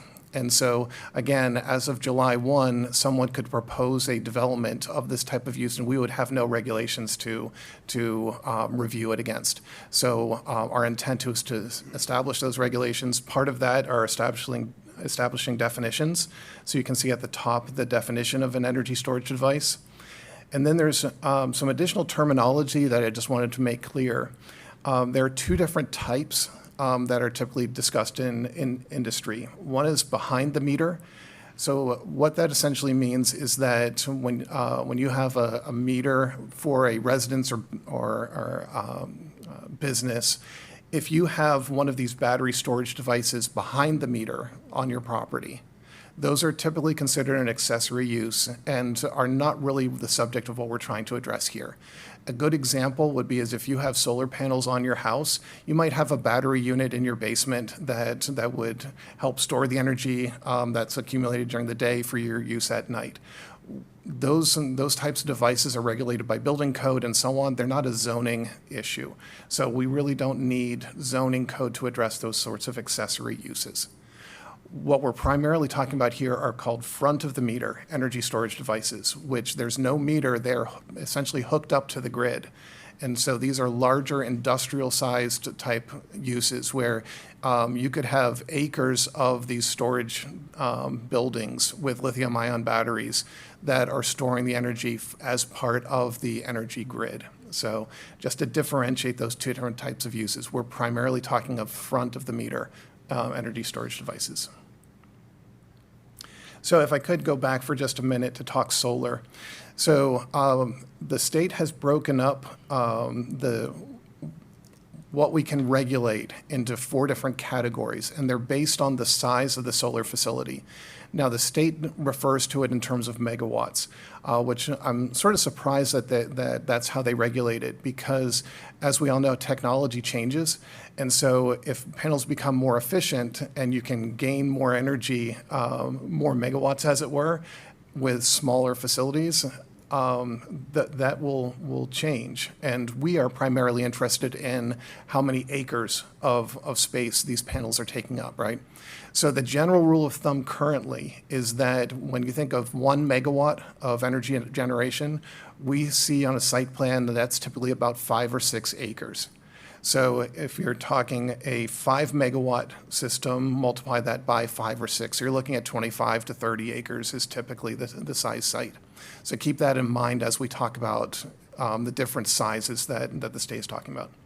So projects that would propose 0 to 1 megawatt, the state is silent on. And so we could regulate those however we wanted to.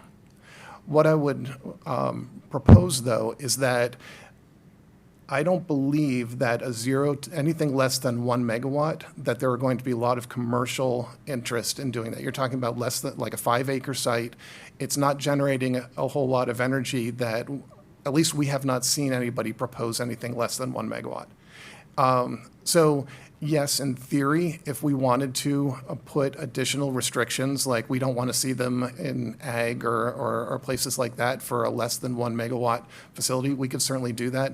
I don't think it's worth the confusion in the code to do so. But certainly if you were interested in breaking that out as a separate use, we certainly could.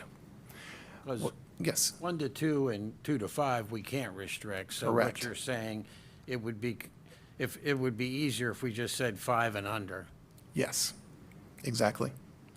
So what the state has said is that from 1 to 2 megawatts, we have to allow those as a principal permitted use in any zoning district. So we cannot restrict where those go. We have to allow them as a principal permitted use. From 2 to 5 megawatts, those, because it's over 2 megawatts, it requires the applicant to go through a CPCN process with the Public Service Commission. However, the county is still required to allow them in as a principal permitted use in all zoning districts. So from a county perspective, my recommendation is that we treat 0 to 5 megawatts all the same. We have to allow them as principal permitted uses, although if we wanted to address less than one, we could. For simplicity's sake, that's how we regulate those. Greater than 5 megawatts, the state has allowed us to restrict in certain cases. So again, 5 megawatts being a 25 to 30 acre or larger size facility. So the state allows that we can prohibit those in growth tiers 1 or 2. Now, as you may recall, growth tiers are related to housing development, and we've talked about those in the past, and we certainly anticipate that we'll have more discussions as part of the master plan as growth tiers apply to housing. The county did not adopt growth tiers. As a reminder, tier 1 is where there is existing public sewer. Tier 2 is where there's planned public sewer. So essentially, tier 1 and tier 2 are our designated growth areas.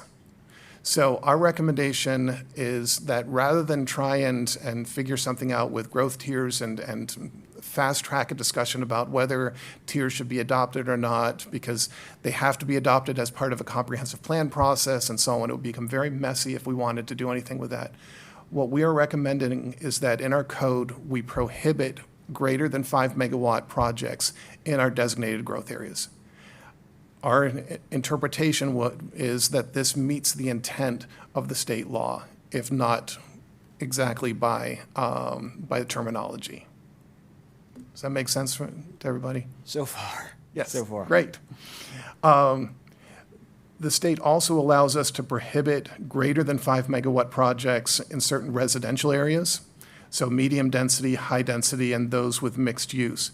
So when we subtract those out from our different types of zoning districts, the only districts that remain where greater than 5 megawatt projects could be allowed become agricultural and I1 and I2 zones. So that's what we're proposing is our use table for projects greater than 5 megawatts. They would only be allowed in those 3 zoning districts. I for industrial? Yes. Yes. And as we've seen, ag zones can be houses. Yes. It Yes. can be residents, and we Oh, yeah. can't restrict that or the Correct. distance from or anything. Correct. Yep. So from a regulatory perspective then, from the site plans, as I said, most of the code that we had existing that you all have adopted in the past, we kept the same if the state was silent on it. However, some of the changes that we made made some changes clarifying language regarding size restrictions and accessory use versus commercial use, and certain language to meet the state requirements, such as setbacks, height limits, allowance for agrivoltaics, stabilization, fencing, and buffers. So again, pretty much we kept the code as is, except for where the state required us to adjust our standards. One thing that I did want to explain, because this applies to the energy storage devices, is discuss real quick the difference between setbacks and distances in our codes. So the schematic that I have drawn here, the dashed lines indicate 3 separate parcels. The parcel on the left, imagine, is a residential property with a small house there. The parcel in the middle is where solar is being proposed, and the parcel on the right is non-residential. So setbacks are the dimensions from the structures to all property lines, regardless of the type of use that's adjacent to it. And so the state has preempted us and said that no setbacks can be, we can't require setbacks greater than 100 feet. As you may recall, our current setback is 400 feet, and so we have to revise that down to 100. And so that's the dimension from the solar panels to all of the property lines, as shown in the graphic. Distances are a separate part of our code, and the distances are, the goal of those is to set a separation distance from some type of use from residential districts or uses. So these uses are things that maybe there's a noise component or an odor component or a visual impact or something like that, where we have above and beyond the setbacks, we have additional distance separation to protect residential dwellings and those properties from those uses. The state for solar has set that at 150 feet from panels to dwellings. So we are allowed to enforce a separation of 150 feet from those solar panels to a dwelling. Okay, so from a solar perspective, the state has basically preempted us and set what those things are. From a energy storage device perspective, the state is silent on that. So we have the opportunity to set those both setbacks and distances however we want. And we had this discussion with the Planning Commission. Their recommendation is that we use the setback distance similar to solar, and that we set that at 100 feet. As I said, the state has been silent on that. There is every potential that next spring that the state may set something and preempt us again. But I think it's reasonable from a setback perspective to set that at 100 feet. From a distance perspective, in our code, the greatest distance that we set, and these are to things like rubble landfills and so on, where there's you don't want those close to someone's house or a residential property. The largest distances that we have in our code are 1,000-foot distance from the use to the property line of a residential property, or 1,500 feet from the use to dwellings that are on large lots. And so that's what we came back, we're coming back from the Planning Commission recommendation, is that we set those maximum distance separations. So is that clear, the difference between setbacks and distances and what we're proposing? Any questions? But it's the greater, in other words, if there were a house across the road, across the right-of-way, it would still be 1,500 feet, they might not be able to do the 100-foot setback because Correct. of a residence. Yes, if it's a large lot subdivision, yes, on like conservation, then the separation is 1,500 feet to the residence, yes. That's actually a good question. So to go a little further with that, if the residential property is across from a right-of-way, to Commissioner Kyler's point, it's still 1,500 feet. Yes, the separate for large lots. If it's a smaller lot, then the distance is typically to the property line. So it would be to the property line of the adjacent property. Regardless of whether there's a right-of-way in between them or Yes. not. Just to clear, okay. Yes. But, so you're saying if it were smaller property, the 1,000 applies? Yes. Not 1,500? Correct, yeah. The idea being that if you have a 3-acre lot and so on, if the house is on the other side of the property, you're going to achieve that 1,500 feet, yeah. So in regard to energy storage devices, those, the state law also indicates that we may not prohibit the construction or operation of these energy storage devices, and that we are required to allow them as a principal permitted use in all zoning districts, which frankly surprises me when you consider residential neighborhoods and so on, that we are required to allow these as a principal permitted use in residential zoning districts. So what we did is to develop the requirements. We either matched the state requirements or we matched our current solar codes to develop. These are all brand-new requirements that we're proposing.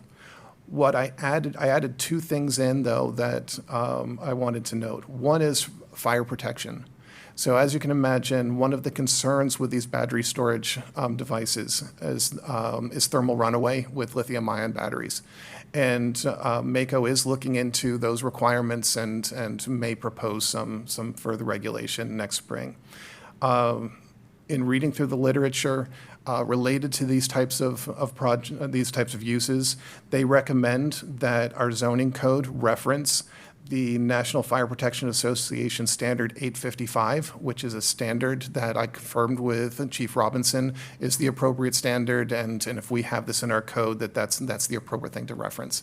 I do not have a copy of that code. It's an inch thick and so on, but it is the standard that by which nationally these types of devices are built to and address things like fire suppression and so on. The other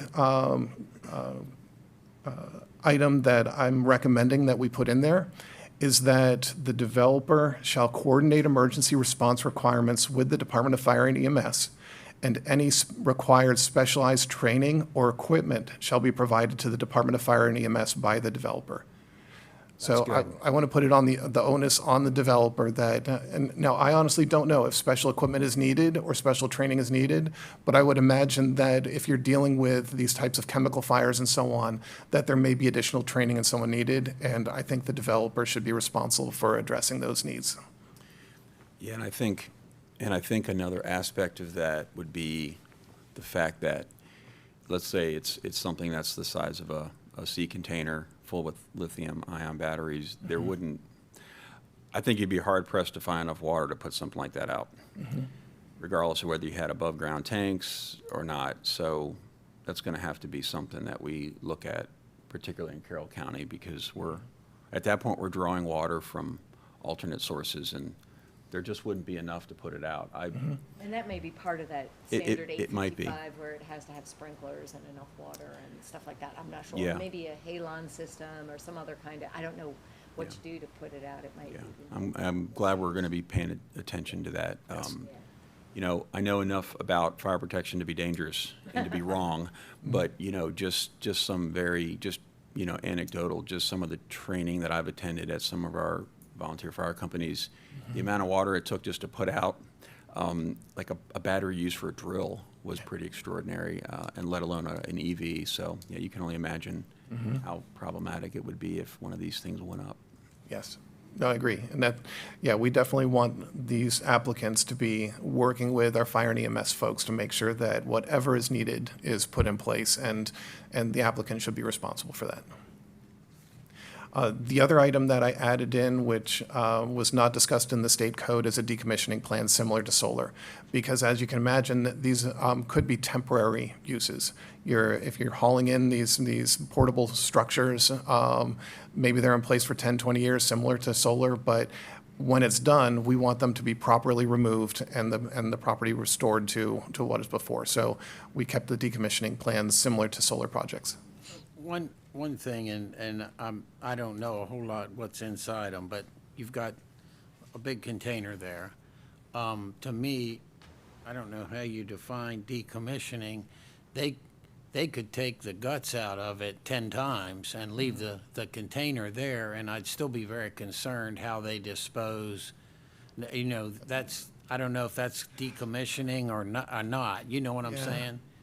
So from our perspective, decommissioning is returning the site back to what it was. My concern would be if they gut the sea container, and how do they dispose of that, and, you know, how do they, I think that should be part, either decommissioning or, I don't know, whatever you properly call that. I think that's a concern. Yeah, I honestly am not sure how that's regulated. I'm sure there are recycling and other regulations regarding proper disposal of those items at a state or federal level. I'm not sure what those are, but we can certainly put some sort of statement in there that all applicable federal and so on. Yeah, I think so. We hear about the solar panels so much, and I'm not sure if that industry hasn't gone to where it's not as dangerous as we think. But batteries, I mean, some of them you can't even fly with them, you know, little ones. Yes. These aren't little ones, you know. Yeah. It's a concern. Yeah. Yeah, we can certainly look into that and adding some sort of language to that effect. So that's all I was planning on covering at a very high level here. So as we discussed, I will provide you with the 16 pages of code for you to read and look through and see if you have any questions. But my recommendation would be that we go to public hearing. And then following that public hearing, we can certainly have further discussion, whether it be here or we can meet in 03 and or one of the conference rooms and spend a couple hours going through the code if you have questions. But certainly open to whatever direction that you would like us to go. And I mean, I think I'm comfortable with that direction because we can have the public hearing, and as Chris said, if we have further questions or concerns, we can always do a work session ourselves or continue to discuss the matter. Yeah, I think the public hearing gives more citizen input and is by nature more transparent. I think it's like Commissioner Guerin said about the last thing. I don't know how you get their intention, but if we do a work session, I'm not sure if as many people care when it's a public hearing, that should raise the bar, right? I'll make a motion to direct staff to. So, Department of Homeland Security Grant Award.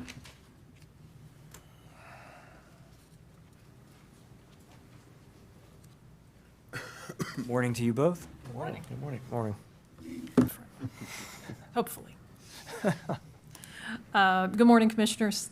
We are here to ask you to accept some additional federal fiscal year 24 State Homeland Security Grant Program funding. I have Jacob Hill here with me, the Assistant Emergency Manager. The whole idea here is it's $4,787.17 of additional state homeland security funding. The reason for this change is for many years there has been a holdback. That's probably the best term, I guess. There's been an allocation that has been held back out of every jurisdiction across the state's state homeland security allocation. And the reason for that is it used to fund the Maryland Incident Management Team. The management of that team used to rest with the Maryland Department of Emergency Management, and it was a shared responsibility of all of the jurisdictions. It's a team that is able to be requested at no cost for any jurisdiction who needs assistance. So think about things like the Ellicott City floods or other large responses. Now it is being managed, there's been a shift in the management. It's being managed by a combination of the Maryland Fire and Rescue Institute, so MIFRE, and the Maryland Fire Chiefs Association. So that funding allocation no longer needs to be held back out of it's no longer being funded by emergency management agencies. Hence, the funding is being returned to us for fiscal year 24. Motion to accept the additional FFY 2024 State Homeland Security Grant Award Program allocation in the amount of $4,787.17. Second. I have a motion and a second. Any questions or discussion? All those in favor? Aye. Opposed? All right, thank you, Now- Commissioners. Now we'll talk about your name. We'll bring Ashley Bergen up, also from the Emergency Communications Center, our Morning, Emergency Ashley. Communications Morning. Manager. So this one is a request to change the name of the Department of Public Safety to the Department of Emergency Management and Communications. The whole idea behind the name change is just to more accurately reflect the mission of what our department does. So we have Emergency Communications, the 911 Center, and then Emergency Management. Before Sheriff's Office was the primary law enforcement agency for the county, and before we had the Department of Fire and EMS, the Department of Public Safety was that large county umbrella of public safety overall. But we are now one facet of that because we have the Sheriff's Office and we have Fire and EMS. So this is simply to reflect that and cause a little bit less confusion. Sometimes we get a lot of questions from a lot of different things that really we don't do. So to make it a little bit more clear to the public what we actually are responsible for. So for short, you would be known as CCDEMC, CC Dempsey? We were talking about the acronym yesterday, so I guess so. And so you're comfortable with the change, and this is appropriate given the scope of what you guys do? Right. Motion to approve the name change of the Department of Public Safety to the Department of Emergency Management and Communications. Second. I have a motion and a second. Now, we can still ask you what should be in a first aid kit and those questions, Sure. right? Okay, good. Any discussion or questions? All those in favor? Aye. Opposed? Thank you. But you can only ask during Emergency Preparedness Month. Oh, okay. Thank you, Commissioners. Thank you. Now, fixed license plate readers, approval to purchase.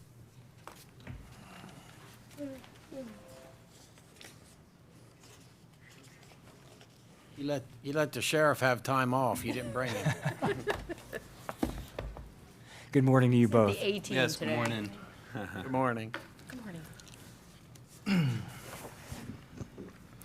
The Office of Procurement in cooperation with the Carroll County Sheriff's Office is requesting your approval to purchase hardware for fixed LPR equipment from Leonardo US Cyber and Security Solutions LLC in the amount of $32,770. This amount is approved in the FY26 budget. This purchase will be made 100% covered by the BJAG grant.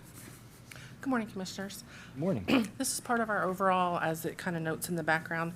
We've been working on using mobile LPRs. We've had them for quite some time, many years, and then being able to expand around the county with using what are called fixed site LPRs. So we've been before you in the past over the last 2-3 years. So it's just part of our overall strategic planning to put some additional ones in. And so just looking for your approval to go ahead and make the purchase. Motion to award the purchase of hardware for fixed LPR equipment to Leonardo US Cyber and Security Solutions LLC in the amount of $32,770. Second. I have a motion and a second. Any questions, discussion? All those in favor? Aye. Opposed? Thank you. Thank you. Thank you. Now, approval to purchase emergency and transport ventilator package.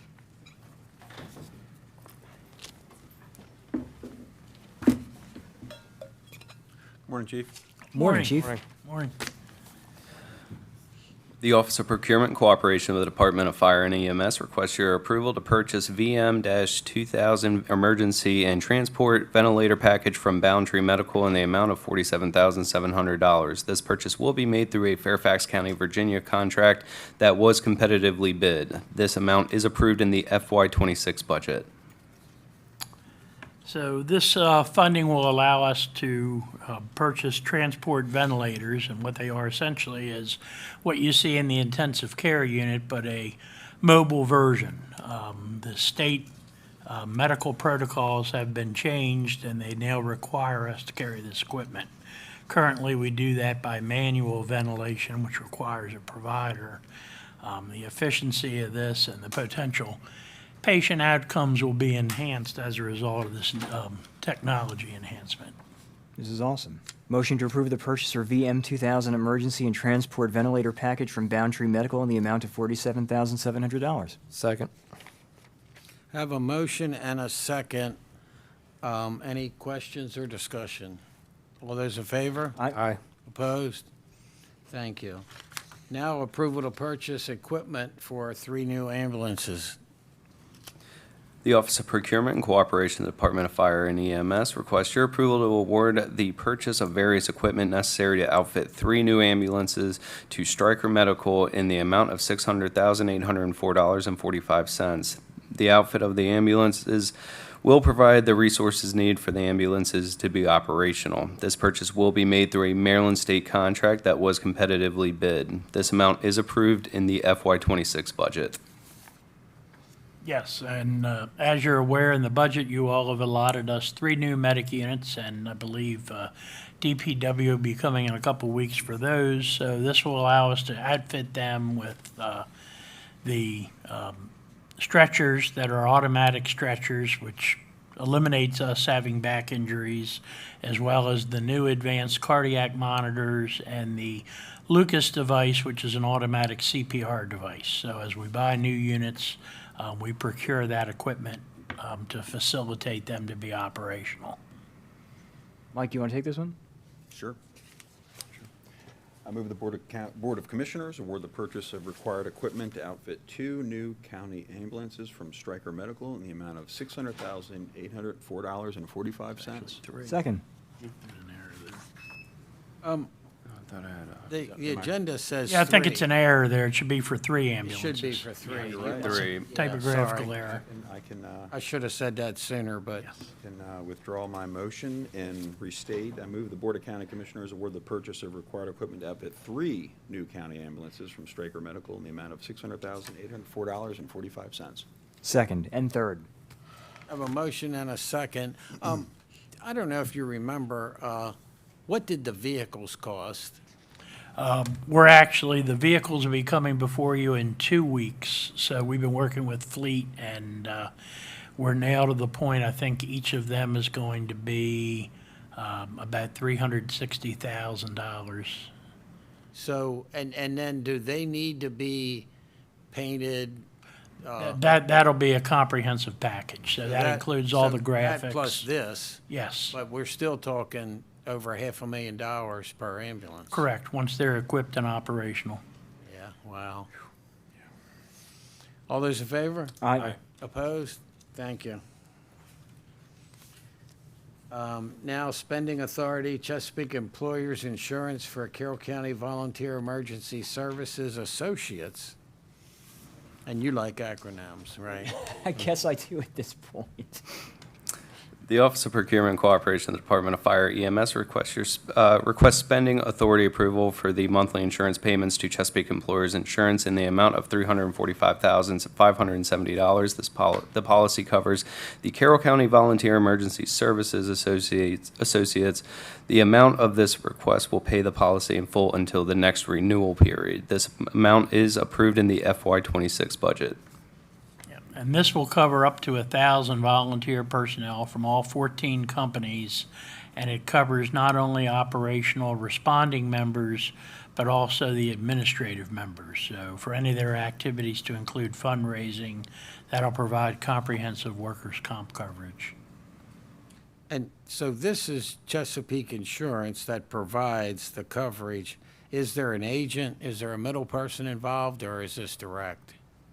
I believe this one is direct to them, as far as like payment goes. There is other insurance policies though, they have brokers, so Yes, that they yes, facilitate. But this one isn't, you don't think? Yeah. So it's up to 1,000 of the personnel for all 14 companies. And the volunteer companies are comfortable with this particular Yeah, that provider? provides comprehensive coverage for any types of injuries that would occur.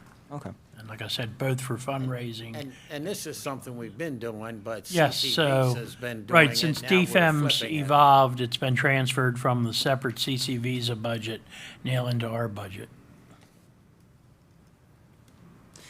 Motion to approve the spending authority for Chesapeake Employers Insurance for CC Visa in the amount of $345,570. Second. I have a motion and a second. Any discussion or questions?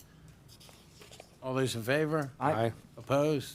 Thank you. Thank you. Thank you. Thank you. Now, approval to purchase 2 Evapco coiling towers.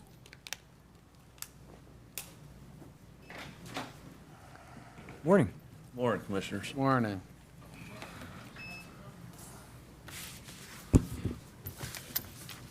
Morning. Morning, Ryan. The Office of Procurement, in cooperation with the Bureau of Facilities, requests your approval to purchase 2 Evapco cooling towers from Johnson Controls in the amount of $400,545. Johnson Controls was issued a competitively bid contract through Sourcewell. The amount is within the FY26 approved budget. Morning, Commissioners. Both cooling towers are over 25-plus years old and have reached the end of their life service. One tower is located at the Westminster Senior Center, and the other one's over at the Westminster Library. Over the years, both towers have undergone multiple repairs and become pretty much unreliable, being their age and the repairs that we need to do. Replacing them with a new efficiency unit will improve the reliability and performance of all the HVAC systems throughout those 2 locations and the climate control. Any questions, I'm here to answer them. Nice that it's a local company, too. Motion to approve the purchase of 2 Evapco cooling towers from Johnson Controls at a cost of $400,545. Second. I have a motion and a second. Any questions or discussion? All those in favor? Aye. Opposed? Thank you. Contract approval, exterior insulation and finish system repairs at the T building. The Office of Procurement, in cooperation with the Bureau of Facilities, requests your approval to award a contract for repair to EIFS and the existing structure system that has been deteriorating at the T building at Carroll Community College to Halkin Company Incorporated in the amount of $50,715. This purchase will be made via Omnia Partners contract that was competitively bid. This purchase is within the FY26 approved budget. Commissioners, the T building originally opened in 1990 and has experienced significant wear over the 34-year lifespan. The front facade has reached the end of the life service, with multiple cracks now allowing water to infiltrate the structure, which then freezes and pops the EIFS. So to address this issue, Houck Service has been contracted to remove the failing section of the facade and perform all the necessary repairs. Surface cracks will also be repaired during this process to restore the integrity of the system. Once the repairs are done, then Houck's going to come back in and apply a protective coating over that EIFS to match the existing A building facade. Houck has done multiple repairs out there to College Forest in the past, so they're more than capable of completing this project for us. Motion to approve the contract for the repairs of the EIFS, did I pronounce that correctly? EIFS? Correct. An existing structure system of the T building at Carroll County Community College to Houck and Company Incorporated in the amount of $50,715. Second. I have a motion and a second. Any questions or discussion? All those in favor? Aye. Aye. Opposed? Thank you. Now, contract award replacing existing fire alarm system at the Carroll County Office Building. The Office of Procurement, in cooperation with Bureau of Facilities, requests your approval to award a contract for a replacement fire alarm system at the Carroll County Office Building to Omega Fire and Life Safety in the amount of $202,629.60. This is a single source purchase. Omega Fire and Life Safety completed phase 1 of this project, and this is a continuation. The amount is approved in the FY26 budget. Commissioners, funds have been approved for the Phase 2 for their fire alarm system upgrade here at the county office building. After consulting with the procurement team, we have determined that the most effective and efficient course of action is continue to work with Omega, who completed Phase 1 of this project, on this Phase 2 project. Mainly because it's going to be continuity. They know the existing building currently already. They are in the building working. They put the head end of the fire alarm system in on Phase 1. Upon completion of Phase 2, the entire system here in the county office building will be upgraded with new horns, new strobes, all new smoke detectors, and everything will be up to current code. So if you have any questions, I can answer them at this time for you. Motion to approve the contract award to replace the fire alarm system at the Carroll County Office Building to Omega Fire and Life Safety in the amount of $202,629.60. Second. I have a motion and a second. Any questions or discussion? All those in favor? Aye. Opposed? Thank you. Now, contract award for the fire alarm system at Carroll County Humane Society. All right. The Office of Procurement, in cooperation with the Bureau of Facilities, requests your approval to award a contract to replace the existing fire alarm system at the Carroll County Humane Society to Omega Fire and Life Safety in the amount of $30,683.97. This is a single source purchase. Omega Fire and Life Safety has provided fire alarms throughout the county. This amount is approved in the FY26 budget. So once again, Commissioners, Omega, they'll be installing a new fire alarm system to provide 100% coverage to the Carroll County Humane Society. As part of the project, all existing fire alarm devices throughout the building will be replaced to ensure everything is up to the current code and enhance the protection out there at the facility. The scope of work also includes preparation to update the shop drawings and submittal required to pull the fire alarm permit with Bureau of Permits. Once again, Omega has a strong track record here with the county. They're actually our term fire alarm contractor, currently holds a contract to maintain, support, and replace any other fire alarm systems we have at any other facility. So their track record is very good with us. Motion to approve the contract award to replace the fire alarm system of the Carroll County Humane Society to Omega Fire and Life Safety in the amount of $30,683.97. Second. I have a motion and a second. Any questions or discussion? All those in favor? Aye. Opposed? Thank you. All right, thank you. Thank you. Thank you. Now, contract award replacement membranes for the Freedom District Water Treatment Plant. Good morning, gentlemen. Morning. Morning. The Office of Procurement, in cooperation with the Bureau of Utilities, requests your approval to award a contract for replacement membranes for the Freedom District Water Treatment Plant in Commissioner District 5 to Xenon Environmental Corporation, a division of Veolia Water Technologies and Solutions of Traverse, Pennsylvania, in the amount of $1,419,700. This award will be made via sole source. The bid amount is within the adopted budget. Gentlemen, following the initial removal of sediment from the incoming raw surface water, the Freedom District Water Treatment Plant relies heavily on the ZWeed 1000 membrane modules to filter out all of the remaining impurities down to a size of 0.002 microns.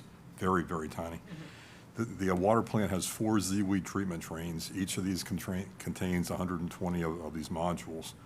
The combined 480 membrane modules can treat up to 4 million gallons of raw water per day. Our current system demand is approximately 2.1 million gallons per day.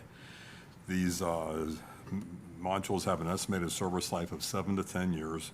Ours were last replaced in April of 2016 and have been showing signs of wear and tear. The membranes are manufactured in Hungary and have an estimated 45 to 48 week lead time. We anticipate, with your approval, we anticipate to receive these by August of next year. If anybody has an interest in touring the water plant facility and seeing these membranes or other components in action, please let me know and I'll make arrangements for you. Any questions for me with respect to the membranes? Mike, you want to take this one because it's Yeah, sure. It's, they're not cheap. I move the Board of Commissioners award a contract for replacement membranes for the Freedom District Water Treatment Plant to Xenon Environmental Corporation in the amount of $1,419, in the amount of $1,419,700. second. Wish it was 1,000. I can't get, that's a big number. It's even hard to say. Yeah. And a second, and I assume these aren't available made in this country. This is the cheapest option. It's the only option that we have for those membranes. The plant was built with those Yeah. membranes in mind. Any discussion, questions? All those in favor? Aye. Opposed? Thank you. Thank you. And just for the ambulances you were talking about Oh, before, yeah. I have that scheduled for the 18th, that Kevin and I will be ahead. If you would like, I could send you the pricing on that, because I I'll do be have the just purchase curious price. and- Oh, okay. If yeah. you're not worried about it, I'll see you on the 18th. for So it. you trust us enough to get the insides before you get the outsides? Absolutely. Good answer. Thanks, Ryan. Thank you. Thanks. 2025 hot mix asphalt paving. Morning, gentlemen. Morning. Morning. The Office of Procurement, in cooperation with the Bureau of Engineering, requests your approval to award the contract for the 2025 hot mix asphalt paving 2 to Gray and Son Incorporated in the amount of $5,748,616. This work consists of paving approximately 5.5 miles on 41 county roadways. This amount is within the adopted budget. This project includes 41 roadways such as Bartholomew, Dickinson, Eisenhower, Cleves Mill, Locust Lane, Red River Road, Snowden's Run, Todd Lane, and Washington Way. This work will repair and preserve our aging infrastructure to include full-depth reclamation, milling of the pavement, placement of base and surface courses, adjusting inlets and storm drain pipes, adjusting and rebuilding some of those inlets, shoulder backups, maintenance of traffic, and other incidental items. Project will include 120 working days. Gray and Sons has completed similar work for us in the past, and we hope to get this project started as soon as possible. We do have some pipe work on some of these roadways before we can get started. Motion to award the contract for 2025 hot mix asphalt paving to to Gray Sun Incorporated in the amount of $5,748,616. Second. I have a motion and a second, and yeah, the scope kind of justifies a little bit the bid spread. This is more of a bid spread than you guys normally see. But, and all three spread out, you know? Some people sharpen their pencils a little bit better than Oh, others. yeah, and when you talk about, if this were just overlay, I'd really be wowed, but with the other scope, I can see maybe a little bit, but bonding companies probably get semi-upset. Any other questions or discussion? We have a road guy. Yeah.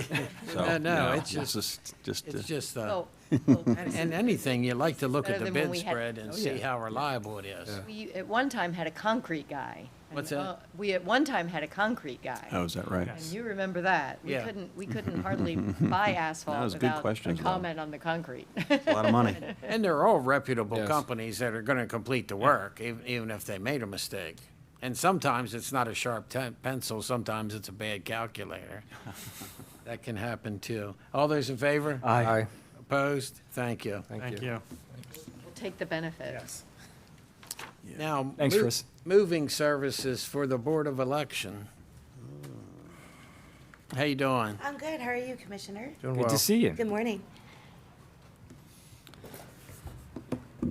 The Office of Procurement, in cooperation with the Board of Elections, requests your approval to purchase moving services to the new Board of Elections warehouse and office from Interstate International Incorporated, DBA Interstate Logistics, in the amount of $25,274.50. This amount is within the FY26 budget. So as you know, we are currently located at the Robert Moten Building. We have a new space. This is one of the last pieces of the puzzle is to get us moved. And because the voting equipment is leased through the state, it has to be a certain criteria for a moving company. So working with Corey, this is what we asked for. It's the same, I should say too, it's the same company that delivers the voting equipment for early voting and also Election Day. Tom, you want to take this one? Sure. I move the Board of Commissioners approve the purchase of moving services to the new Board of Elections warehouse and office from Interstate International, Inc., DBA Interstate Logistics, in the amount of $25,274.50. Second. So I have a motion and a second, and thanks for the explanation on why this is required. You're welcome. Because it is sensitive equipment and a sensitive subject. You're right. Any other discussion or questions? All those in favor? Aye. Opposed? Thank you. Thank you, fellas. Thank you. Thank you. Contract renewal for, is it Sienna Sienna. Maintenance and Support Sienna. Services? Is that close? Close enough. Corey keeps us straight. Try to. Yep. Well, I'm the rehearsal for when you do the motion. Morning, Sixon. How you doing? Good, how are you doing? Morning. Doing well, thank you. The Office of Procurement, in cooperation with the Department of Technology Services, requests your approval to renew the contract for Sienna Maintenance and Support Services for the Carroll County Public Network Edge devices with Skyline Technology Solutions in the amount of $29,661.68. This maintenance covers all the Edge devices on the county fiber network. The renewal will be made from a competitively bid term contract that was awarded to Skyline Technology Solutions. This amount is within the FY26 adopted budget. So again, this equipment is all of the CCPN equipment that is located in all of our locations. This request is for its annual support. Locations include county government, public schools, community college, and the library locations. Motion to renew the contract for Sienna Maintenance and Support Services for the Carroll County Public Network Edge devices with Skyline Technology Solutions in the amount of $29,661.68. Second. I have a motion and a second. Any discussion or questions? All those in favor? Aye. Opposed? Thank you. Okay, thank you. Now, contract renewal for the land management system maintenance and support.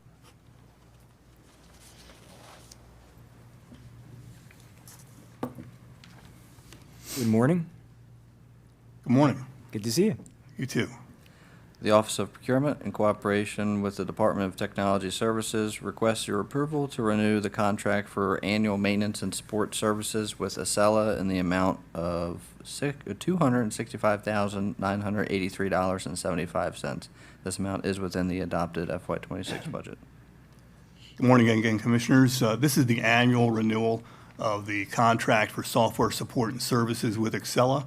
Acela is the heart of our integrated land management system and is used by a large number of county agencies and also several external partners as well. And with your concurrence today, we'll move forward with year 2 of a 3-year agreement. Motion to renew the contract for annual maintenance and support services with Acela in the amount of $265,983.75. Second. I have a motion, a second. Any questions or discussion? All those in favor? Aye. Opposed? Thank you. Thank you. Thanks, Charlie. Thanks, Corey. Do we have any public comment here or on the phone? I have someone on the line, sir, if you wanted them to go first. Please. Okay, caller, if you could use *6, you'll have 3 minutes. Please identify yourself. Good morning, Commissioners. Can you hear me? Yes, ma'am. Yes.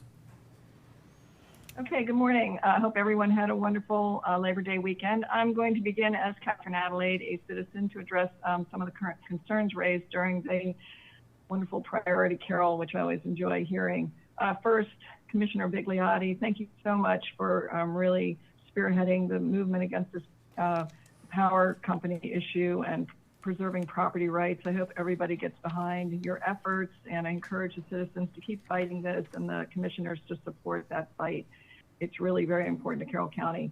Regarding the back to school issue raised and the Minneapolis shooter, I appreciate that being remembered. I don't know if you're aware that the shooter did work for a cannabis company and did use pot. He was also a transgendered individual, which I'm sure further aggravated the situation. And of course, there's always access to firearms, which the media likes to, play that up first. So while I believe in police in schools, we also have to address this shooter also committed suicide. So whether it's Recovery Month or suicide prevention, which I'm so glad to hear everybody talk about, police in schools is one way to, help that situation. But basically, it's decrease the drug stream in Carroll County so that these things do not happen here.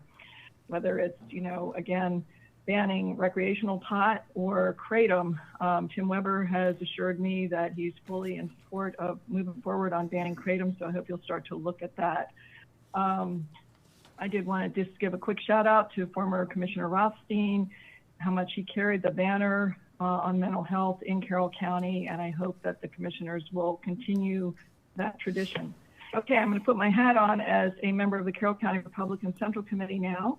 And thank you for all who applied for the District 5 Commissioner vacancy. We conducted our interviews on August 14th and also voted.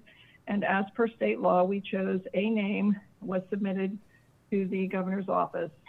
And the appointment office confirmed on the 15th day, as per state law, which was Friday, August 29th. So congratulations to Ms. Krebs. Anybody who has survived Annapolis will be able to hit the ground running. And I'm looking forward to seeing Ms. Krebs get sworn in next Thursday on September 11th. Okay, for the Carroll County News, I'm sorry, that was Carroll County News. I'm also going to do a pro-life report.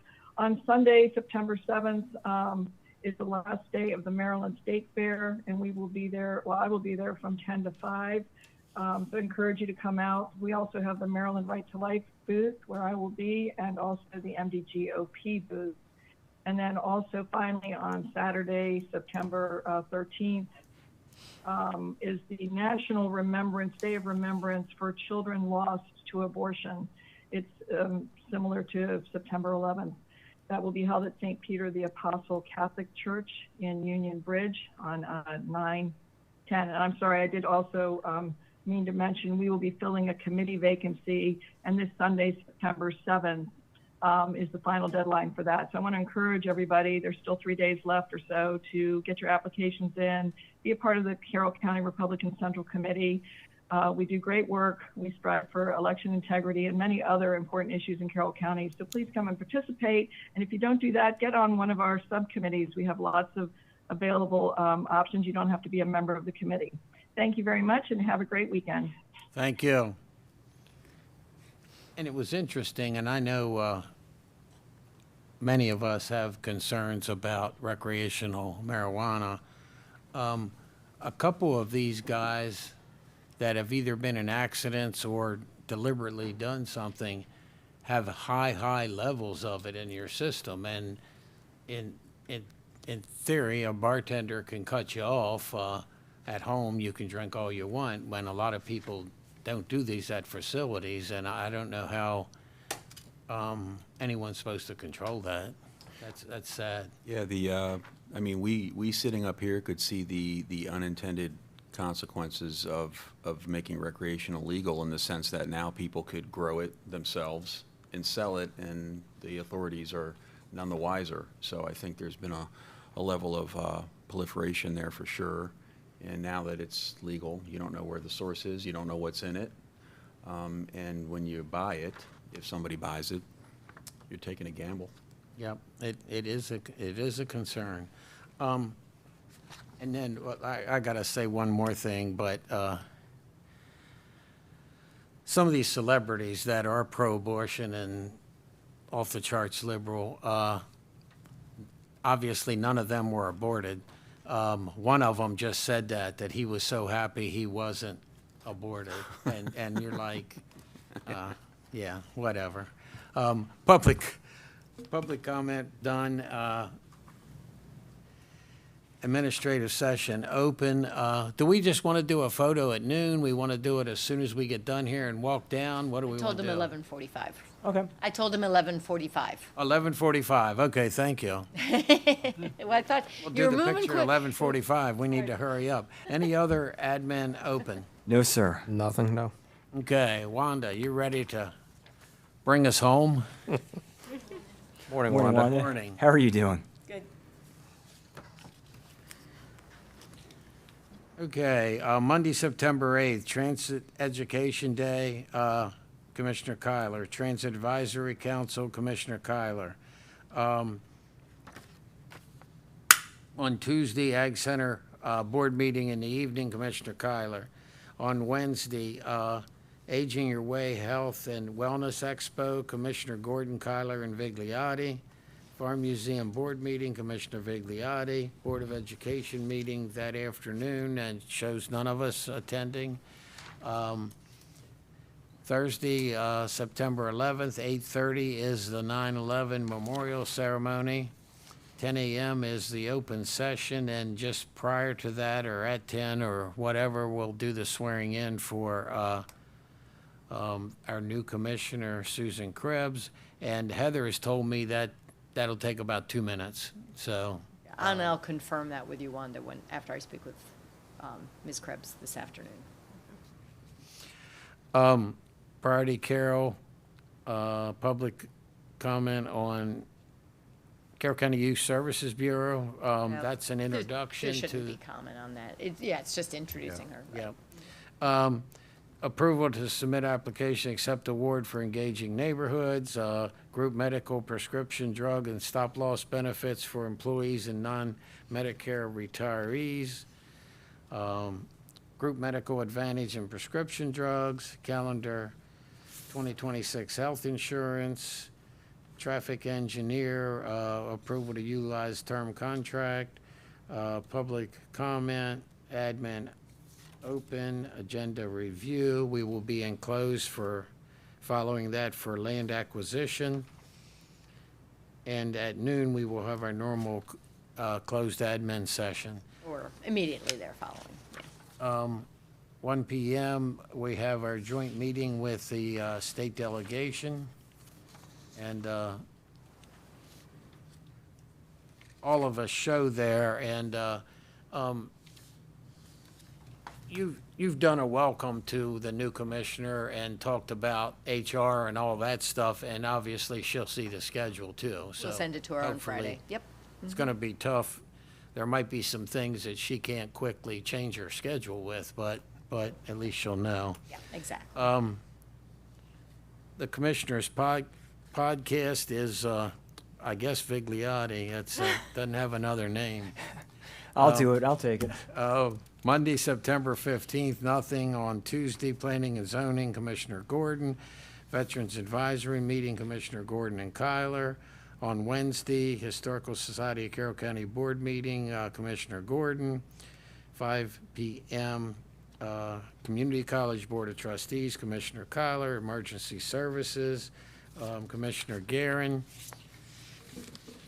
At 8 a.m. closed admin, 9 a.m. open session, priority Carroll, presentation discussion, local management, community needs assessment, shotcrete linings, storm drainage system replacement, approval to purchase, Chevy Equinox, 3 Ford Ultra Medic ambulances, 9 Ford Explorers, 4 Ford 450 trucks, admin session open, agenda review, public comment. At 4 p.m., Chamber of Commerce, the ARC 70th anniversary, Commissioner Kyler and Vigliotti. Friday shows no activities. On Saturday, Daughters of the American Revolution plaque unveiling, Commissioner Vigliotti. And that podcast is Commissioner Vigliotti. I can't even make that up. So maybe, because we have a new board that's Any coming. comments on the schedule? Because we have a new board that's coming in, should I just skip the podcast for the coming week for next week? Yeah, Because I was hoping you were doing a two-part episode. Yeah, that we that's could, right. You know. Like what did they used to do at the movies? The cereals. Yes, that- yes. You could have know? a cereal. Yeah, yeah. What do they call them it was like mini-series. Yes. Remember, like, Yeah, the yeah. we used to have those. Now we just have Any other Netflix. comments or a motion to adjourn? motion to adjourn. Second. All those in favor? Aye. Opposed? Thank you. So.